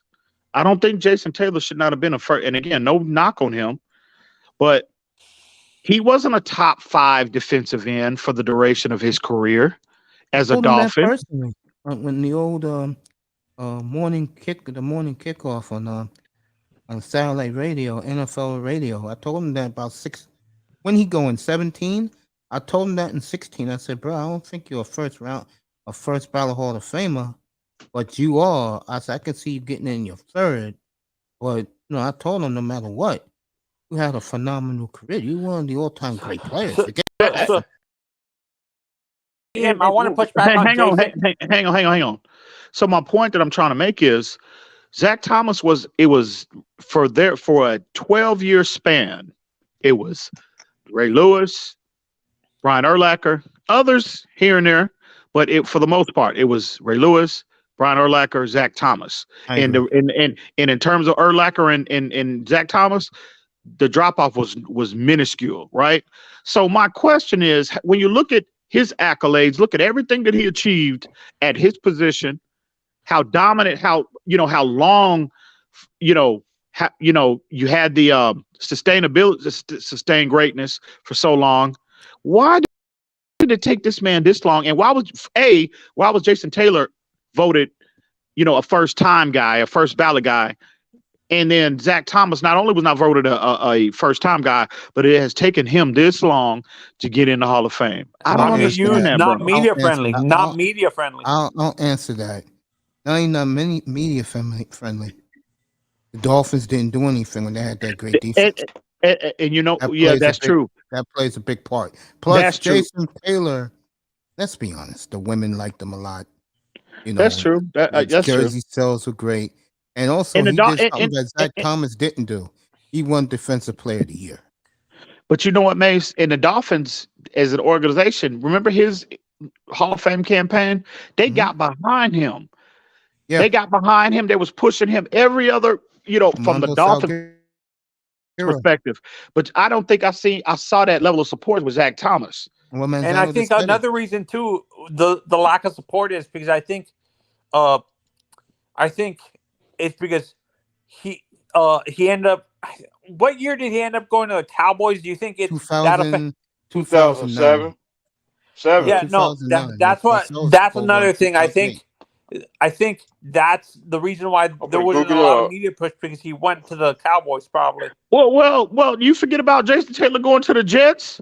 You forget about Jason Taylor going to the Redskins. Yeah, but that Jet team went to the championship game though. And here, Jason Taylor wasn't even a starter on that team. Yeah, but Rex talked the hell up of him. And don't forget the most important thing. What's up, niggas? What's up, family? Something that no one talks about. What's good, homie? It's something that no one talks about. What's good, everybody? What's good? It's good, family, man. You've been great, bro. I was gonna say something that people don't talk about enough. Tom Brady wrote a very, very touching letter to the Hall of Fame committee and told him that Dolphin defense, Surtain, Madison, Zach Thomas, Jason Taylor, gave him the biggest fits in the history of his career, and that Jason Taylor deserves to be a first ballot Hall of Famer. You And know that's what the though? main reason he got Peyton into. Manning wrote a similar letter for Zach Thomas, and it's like the NFL just didn't even pay attention to. I just again, and this is not no. I don't have my Homer hat on right now. Well, maybe a little bit, but Okay. Zach was a monster, It bro. was. I He mean, was a beast. again, I think with my eyes in my adult age, Ray Lewis is the best middle linebacker I have ever seen. But Zach, and wasn't again, far behind. Zach was not far behind, bro. And I you agree hear with that. He was and you better hear than Ray Urlacher. Lewis talk about and Urlacher talk about how great Zach Thomas was. Sure was. The lack of respect in terms of now, I'm not saying he was a lock because I think to go with his resume, you generally have to have a Super Bowl ring or deep playoff runs attached to your individual resume, and obviously Zach didn't have that, but. And for that reason, I'm not saying he was a lock to get in on the first ballot, but he should have been a second ballot Hall of Fame. I mean, second on the second try based off resume alone. All decade team. I mean, 7-time All Pro. 10 times Pro Bowler. I mean, I don't get the disrespect. And with that, Thomas. I really don't. also another thing, I think people, it's weird. People only. Because the Dolphins really didn't win anything at those times. During those times, they were eliminated most of in the first round or the wild card. And I get it, but again, I understand the nature of the Hall of Fame voting and all of that. But okay, if you're not going to put them in on the first ballot, well, that's fine. But you look at other players at other positions that had the similar resumes. Shannon Sharp comes to mind. He got Pro Bowl. I mean, he got Super Bowls. But Zach was in the conversation of the best at his position for a 12-year span. And to quote Shannon Sharp, when you're talking about the upper tier guys, the Hall of Fame in general, but especially the first, second ballot guys or third ballot guys, during the era that you played, if I am to write a book. Right? How many chapters does your career have in that book? And you can make a legitimate argument that Zach Thomas has just as many chapters written during that era as the first ballot guy above him in Brian Urlacher. I totally agree. And I just don't understand the disrespect. I really don't. But he got in. Salute to him. But it was long overdue, in my opinion. Yeah. No. And this is my top. These are my top 4 linebackers that I've ever seen with my own eyes. I'm going to say Ray Lewis, like you just said, Zach Thomas. I have Takeo Spikes over Brian Urlacher. No one talks about Takeo that much either. He was the beast too, though. I wouldn't put him over early. Takeo Spikes was a monster as well. And then Brian Urlacher. That's my top 4. That people. I don't blame Takeo. Takeo was overlooked because the back then those Buffalo teams were not that. Besides their defenses, their offense was very lethargic because they had J.P. Lossman as their quarterback. Remember that? Yeah, I remember. Yeah. And I want to push back on the JT thing you said. I in my honest opinion, me and Mace looked at his stats. He was top 5 consistently in sacks most of his career. So I wouldn't say he didn't deserve the first ballot Hall of Fame, but he was consistently. Most of the guys above him were maybe flash in the pan, except for what's his name, the guy who played for Buffalo, the pass rusher, Mace, around the same time. Who? Adam. Sam Adams? No, not Sam. I know he's talking about Bruce Smith. His last name is a L. It was yeah, he was a good Buffalo pass rusher in the early 2000s. Yeah, I know who he's talking about. Who? Let me look him up. No, his name starts with a C. It's something. Cornelius Benton. Is it Cornelius Benton? No, not No, Cornelius. he's talking about the 2000 Bills, like in that time when they had a good defense but no offense. Is it dang. Well, I say I pose this question to you, Monzano. Here's my. Let me respond to what your pushback. Again, was Jason Taylor considered top 3 at his position for a decade, just like Zach Thomas was, without a doubt? Was he? I No, would argue because that he there was was not. there was other guys. Michael There was other guys Strahans who of the were world. flashing the no. There was flashing the pan guys that were leading the league at the time, like guys who only led the league once and ended up not disappearing, but they end up going in the lower of the top 10, lower in terms of sack leaders and stuff like Well, that. again, I'm talking about for the duration. Anthony, you're not listening. I said for a decade, just like Zach Thomas was, for a 10-year span. I'm talking about multiple All Pros, right? Pro Bowl, and again, Jason Taylor has some of those accolades, but the consistency, the Hall of Fame is all about. We know you're a good player. We know you're a great player, but how for how long and how consistent were you? And Zach Thomas was much. I think he was more dominant at his position relative to Jason Taylor at his, and definitely he was more dominant for a longer period of time than what Jason Taylor was at his. So again, no knock on Jason Taylor. I think he was Hall of Famer, but he was not a lock first ballot guy. Not for me. He was not. I agree with you. He wasn't consistently in the top 3, but he was always in the top 5 in sacks every year. A beautiful Brownie Ellie in the building. Yeah, and that's what I'm saying. For me, Aaron I look at it Schobel is the differently. guy you was talking about. Schobel. That's who I was talking about. Aaron Schobel. Yeah, back in the early Aaron Schobel. 2000, I guess like 2004 to like 2011.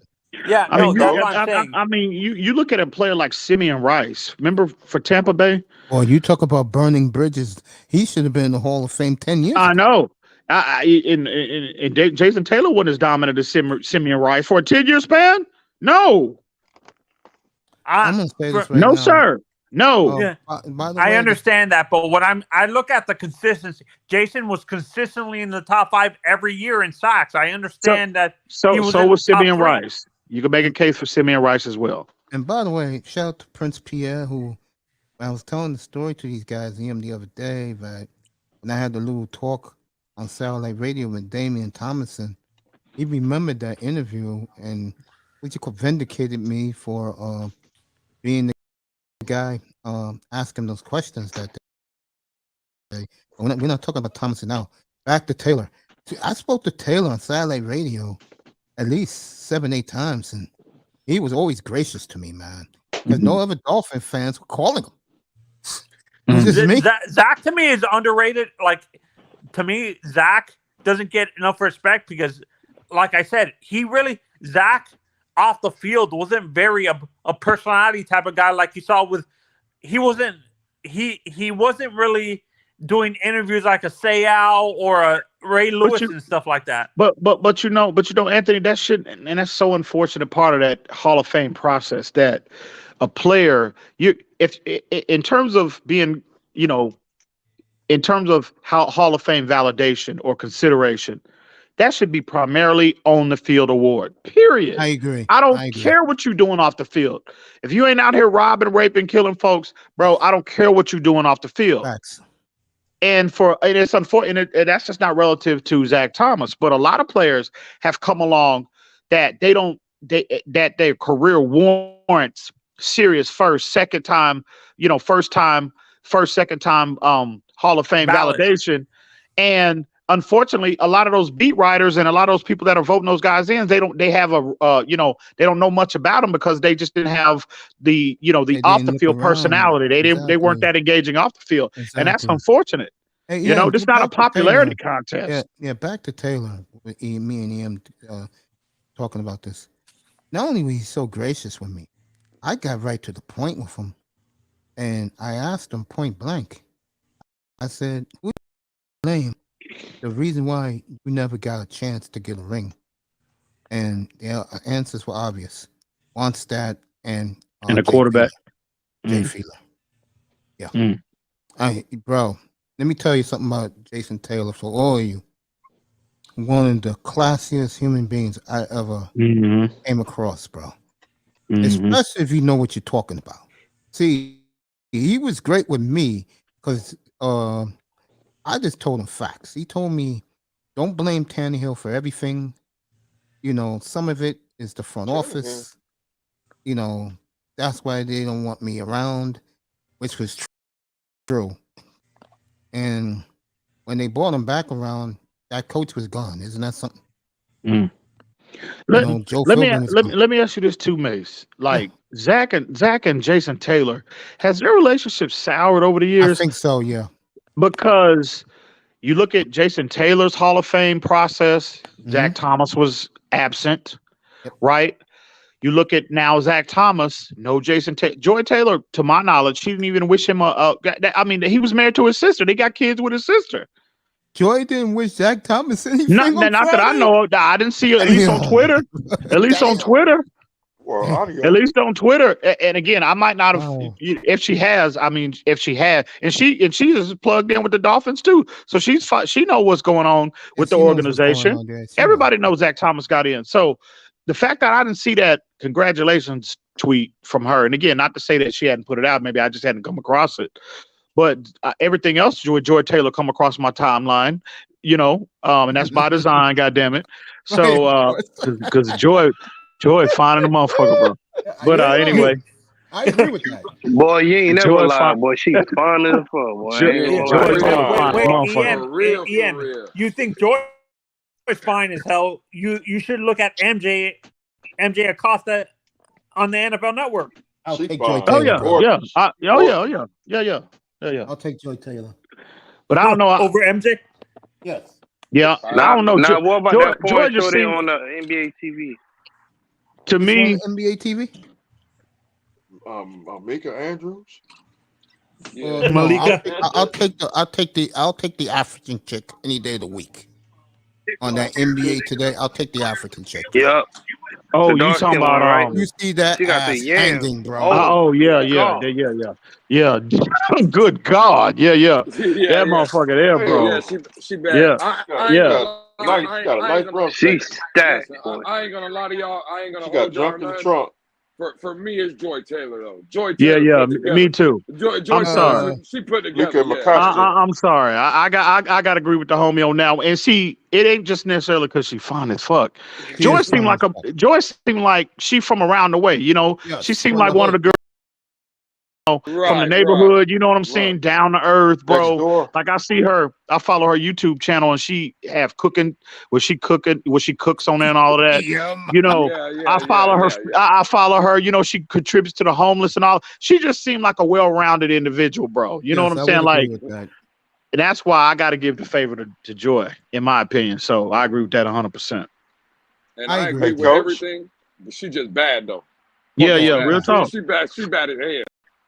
Fine, motherfucker. So it's that African chick. I'll say it again. I can't pronounce her name. Yeah, on NBA today. Oh yeah. She is sexy. Yeah. Maria Taylor too on NBC. Oh yeah. Maria's hot. Yeah, Maria Taylor's nice. Yeah. Malika Andrews. Yeah. Malika Andrews, another one. She all right. I'm gonna leave that alone. Anyway. Taylor Rooks. Yeah. My bad, Mace. I didn't mean to do it to you, Mace. My bad. Yeah, Mace. Taylor Rooks. I don't do swirlers, bro. I'm sorry, bro.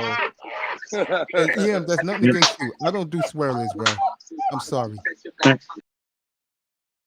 What's that? That chick puts down brothers every chance you get.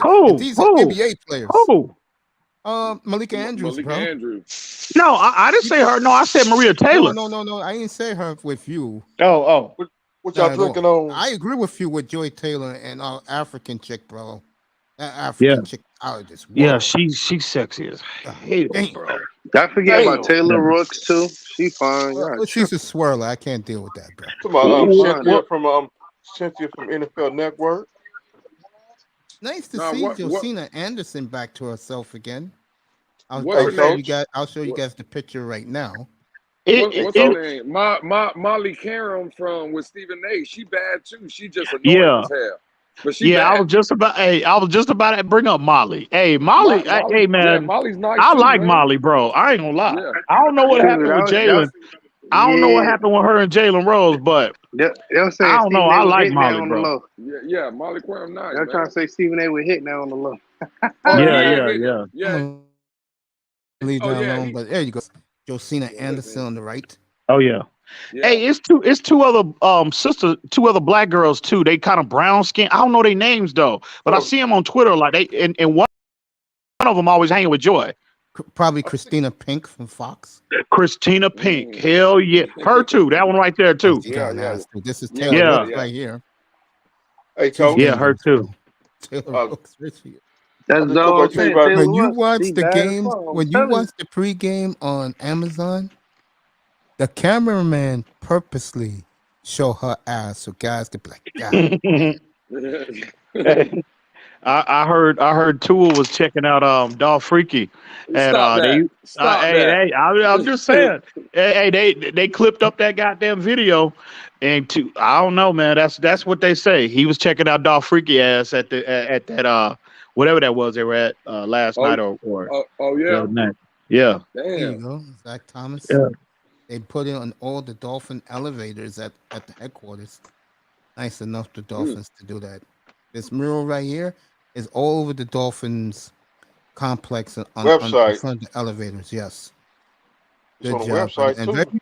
this is Joy Man. Taylor's page on Twitter. And I wish they went back to that uniform right there. I do The too. old Yeah. school Love that from uniform. All '96. the I don't know. Dolphin I like uniforms. that. I love I that wish uniform.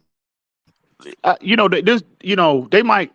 I like the throwback. That one is straight. All the Dolphin uniforms have been yeah, straight though. From Well, '94. Penn But Oliver, Well, even Penn even Oliver the is played throwbacks out. now, even the throwbacks now are straight. They should just have those yeah, as the regular yeah, units. So yeah. Even like so I so like so I like so Jeff E Bezos uniforms.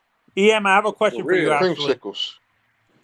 I have a question. Man, them Buccaneer creamsicles used to go hard, boy. I ain't gonna lie to you. Yeah, That yeah, must go good with yeah. I'm gonna Yeah. ask a black question jeans. to all of you guys. For In real. terms of athletics, who's more of a freak athlete, Jason Taylor or Simeon Rice? Like just pure athleticism.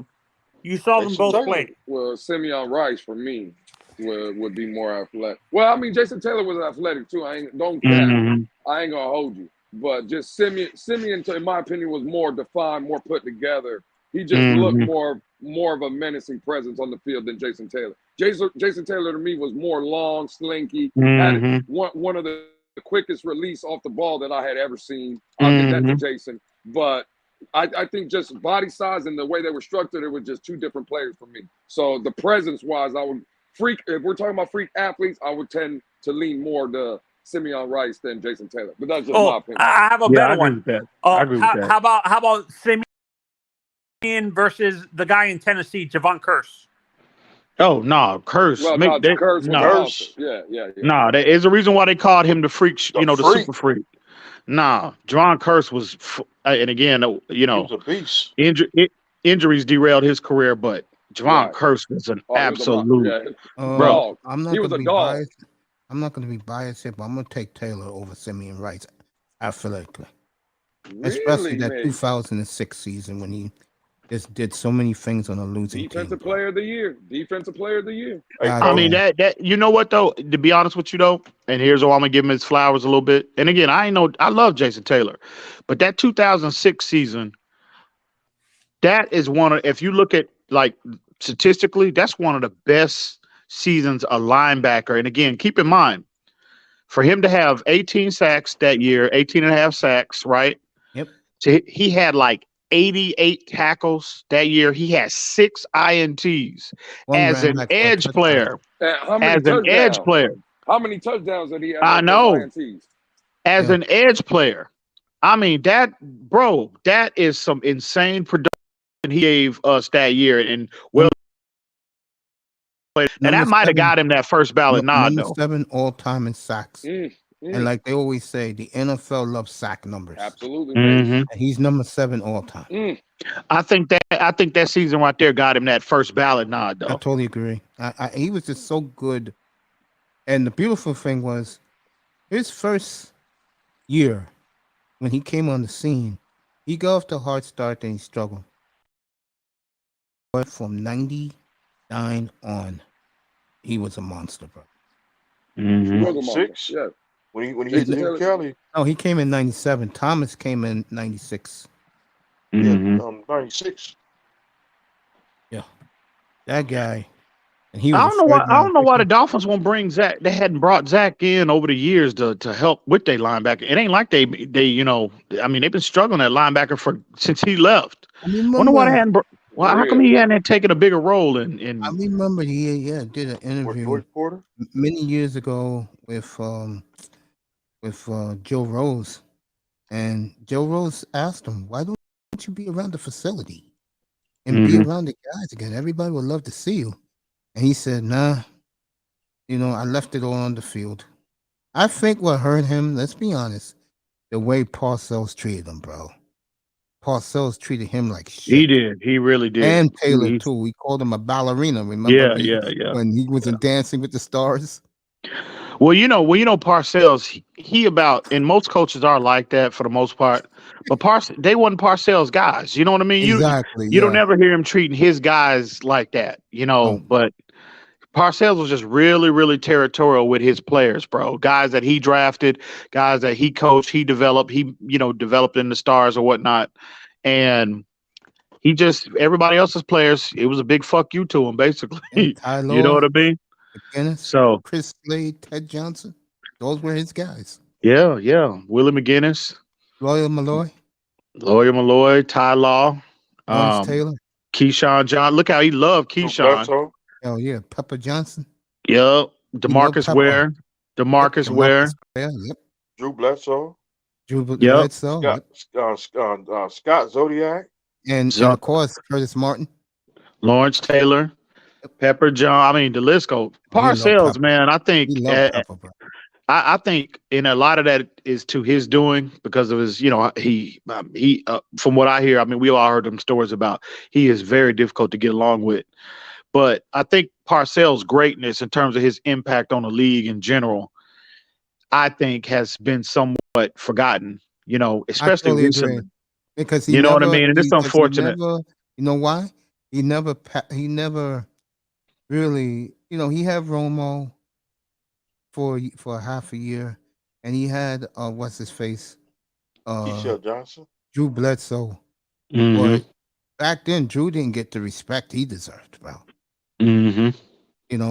And what I'm trying to say is that if Parcells would have drafted a quarterback like I'm gonna name somebody for today's game.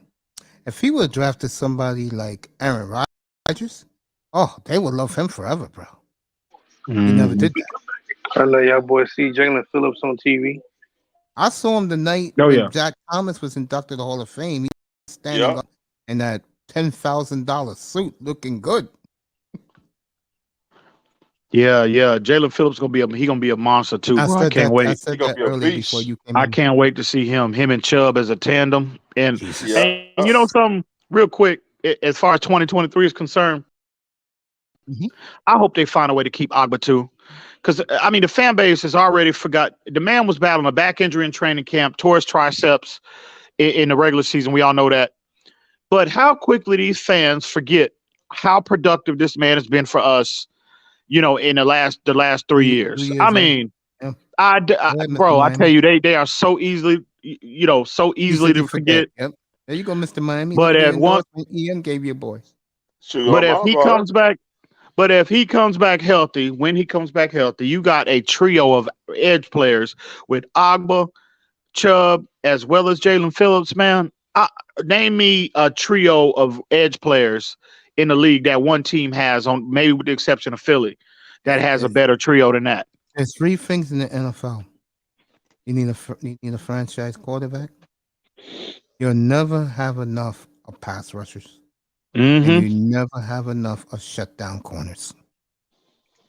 If Miami would have had Art at Christmas Day game, we would have been to Green Bay would have been asleep right now. He hates Green Bay, man. My brother hates Green Bay. Hell yeah, ain't nothing in Green Bay. I'm a country boy. Mhm. Let me say this, and EM, we will revisit this when I'm about to say come Thanksgiving. I guarantee you, if they stay healthy, Fonzio will have a top 3 defense. I still believe in these guys, bro. Damn, top 3, Mace. Yeah, I do believe that, but this defense, you saw it against Buffalo, Yeah, the playoff game. yeah. In 92, all of them, Phillips, Bradley Chubb, they put that nigga on his ass 7 times. Mhm. How Yeah. many other teams do that to Josh Allen, bro? Yeah. I think you know what, Mace. I'm not. I can't offer because Fangio, wherever he's been, I think his defense is. I think he finished.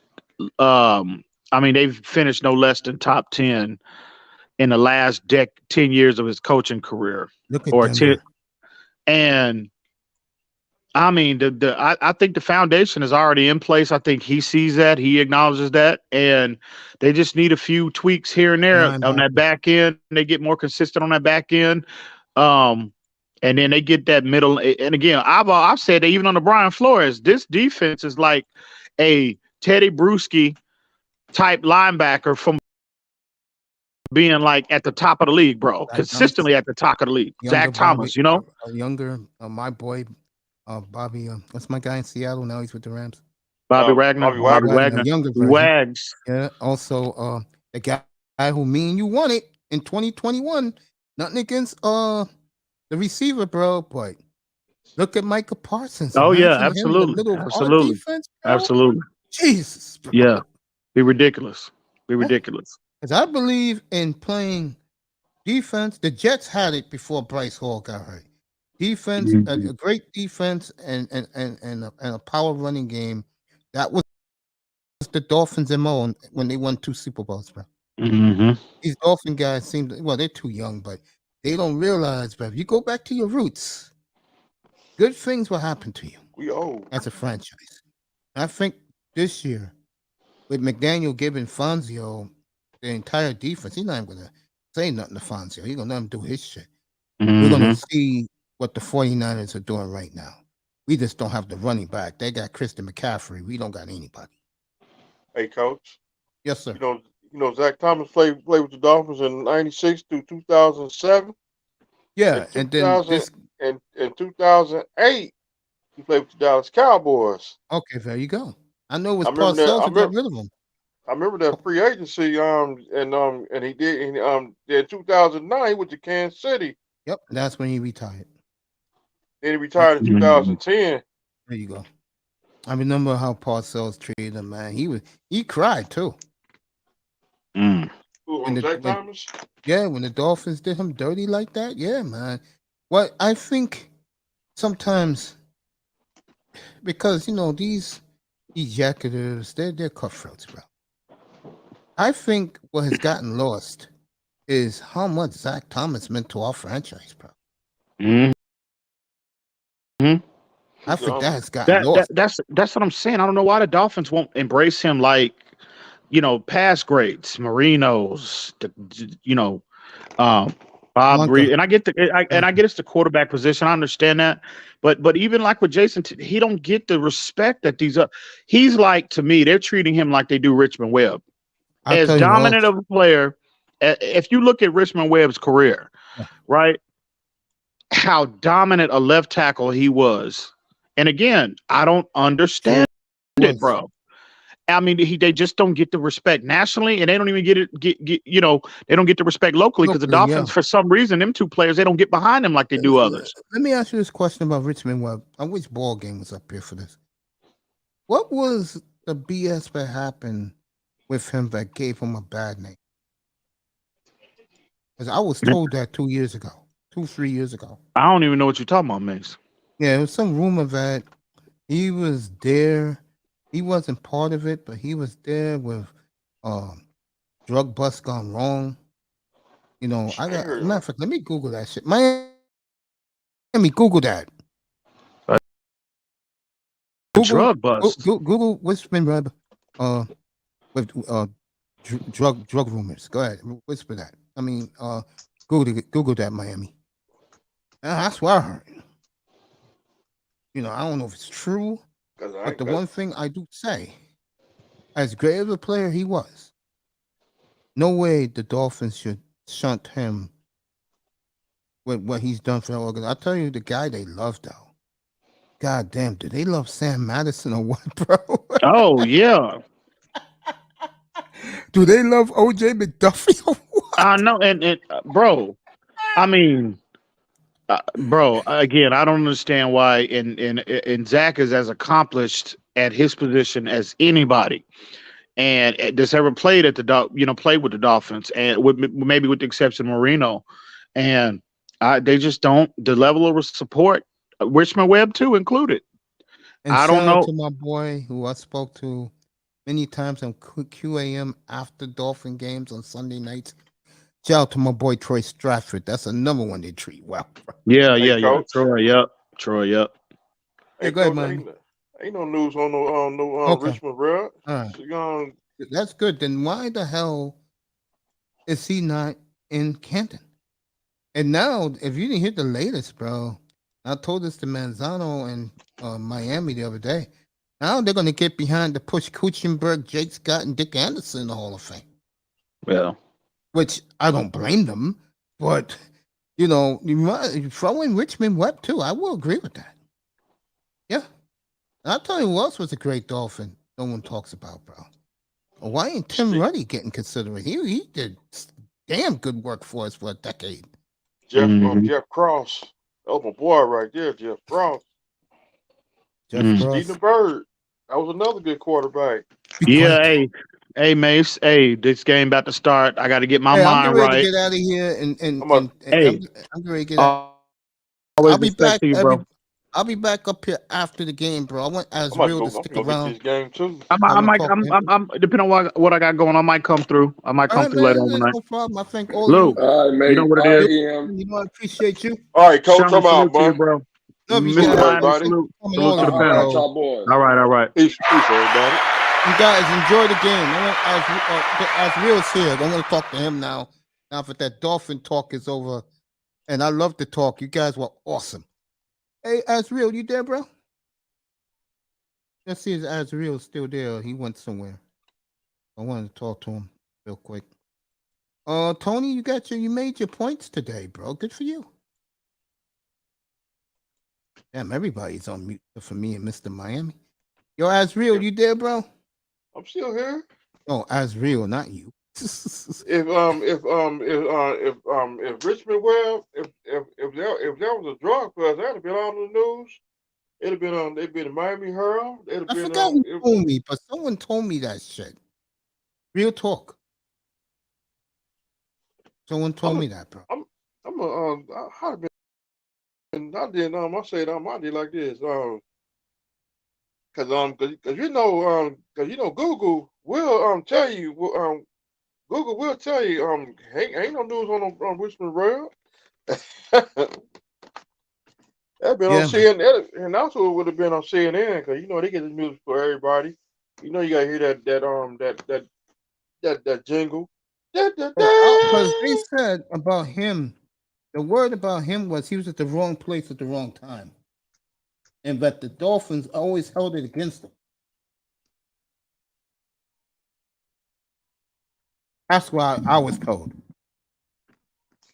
That's why I don't listen to the media. See, oh, he wasn't media. He was a guy, one of the guys. That's in the chat room. That's why I asked the question. That's why I don't listen to everybody. See, that's true. See, let me go. We're going to break the Perry Mason music out. I said, here we go. With your receipt.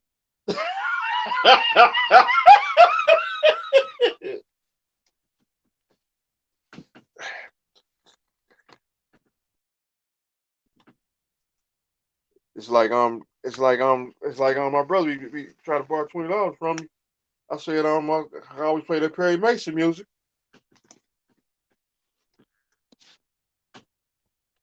I told him all along no more. All right. Yeah, I'm with you, bro. So, like Samuel Jackson told somebody it was a movie. It was a movie a long time ago. It came out in 1990. Sammy James told somebody, Matthew said you lying. There you go. That's real. You there, bro? I guess he's gone, bro. 5 more minutes and I'm out of here, bro. Hey, I want to Yeah. thank all you guys, man. All you guys were great today. You guys gave me 3.5 hours of good content, bro. I appreciate you guys even popping up here. What can I say, man? I don't care what people say about subscribes, about this bullshit. That I like a place where everybody who comes up here feels comfortable, bro, and we all have a good time, man. Big money, yo, Sean. Sean's playing Madden, bro. I said goodnight to Sean last night, bro. 3:00 in the morning.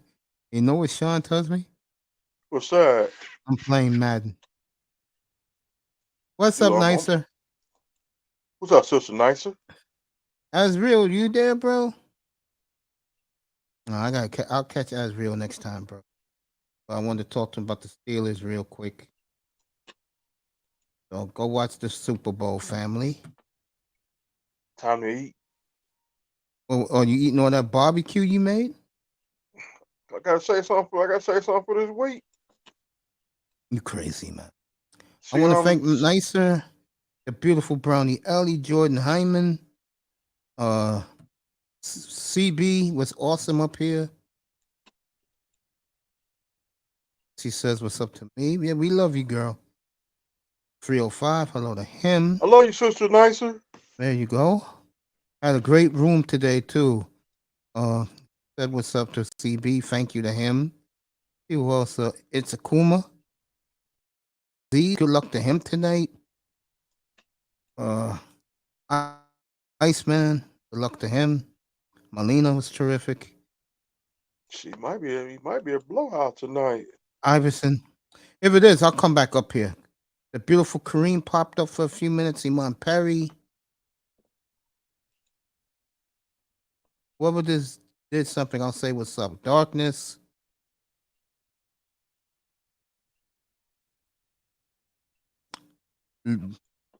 Louis, thank you, bro. Awesome as always. Emoji James Brown, Kane's 89, and special thanks to EM for being up here stirring the pot. As real up here. I wanted to speak to him more about the Steelers. I love you too, girl. But it wouldn't be this show without Nicer and these three guys up here. Thank you to Tony Manzano, Big Money Sean, and of course the great Mr. Miami. AKA Mortal Hulk Hogan. Mortal Hulk Hogan. The Mortal. I'm gonna take this 2.5 minutes more. I'm gonna say something to Nicer in the chat. Then I'm out of here. And you guys enjoy the game. I'll be back after the game. I'll discuss the game and everything that went along with the game.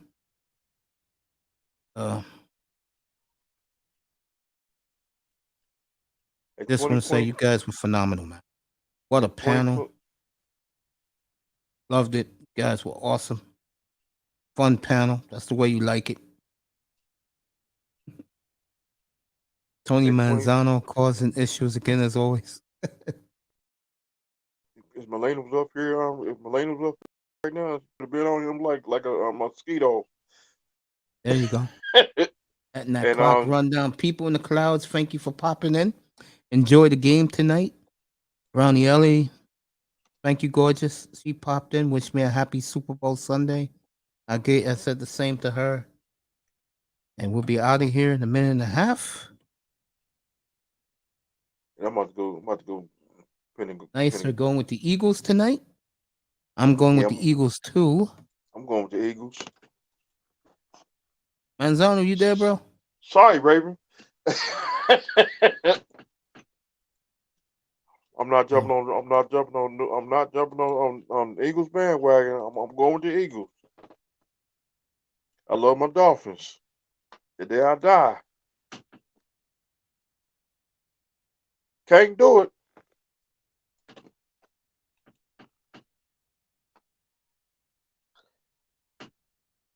All right, good. We're missing all the bullshit. They're doing the national anthem now. So, for Mr. Miami, for 305, for Tony Manzano, for CB83, for Lou, Asriel, Nicer, the beautiful Brownie Ellie, okay, Canes, Dolphins 89, EM, and these two gentlemen right here, Tony Manzano, these two gentlemen right here, Big Money Sean, the best insider you can get in the world. And of course, the best partner you can have in the world, the great Mr. Miami. Go ahead, family.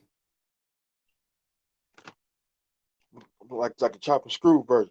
Ladies and gentlemen, Shawn Michaels is the new Continental Champion. Have left the building. Repeating, Shawn Michaels have left the building. We'll That's see the you chopping later tonight, folks. Enjoy the Super Bowl. They're doing the national anthem right now. I'm about to Hop in spend the Uber. the evening with my mother out in the living room, as she's a big Patrick Mahomes supporter. So, Peace, everybody, man. Y'all oh, have a there you good Peace, are, one. bro. everybody. Bro, did you do that? Be safe, everybody. What happened? Sean, did you leave the address, bro? Oh yeah, I'm gonna text you right now. Yeah, text it Yeah. to me so I can get that out to you. You're gonna like what you're gonna get. We love you, everybody. Good night. Good evening. Enjoy this Super Bowl Sunday night, and I'll be back right after the game to talk all Super Bowl, and maybe a new Dolphin panel will come up and we'll talk. You guys, you get it. Well, I called him 3 years ago in EM's room, Peanut Brittle. Remember that, Mr. Miami? To my Tua. I used to call him Peanut. I say Tua equals Peanut Brittle. Love equals Dynasty. Remember that? Peace, fellas. Love you, peace, man. Enjoy the everybody. game, Big Money. All right. And I'm to gonna the send it Legend to you, bro. Killers. Bye. There you go. See you later on, people, after the game for the post game from the Super Bowl.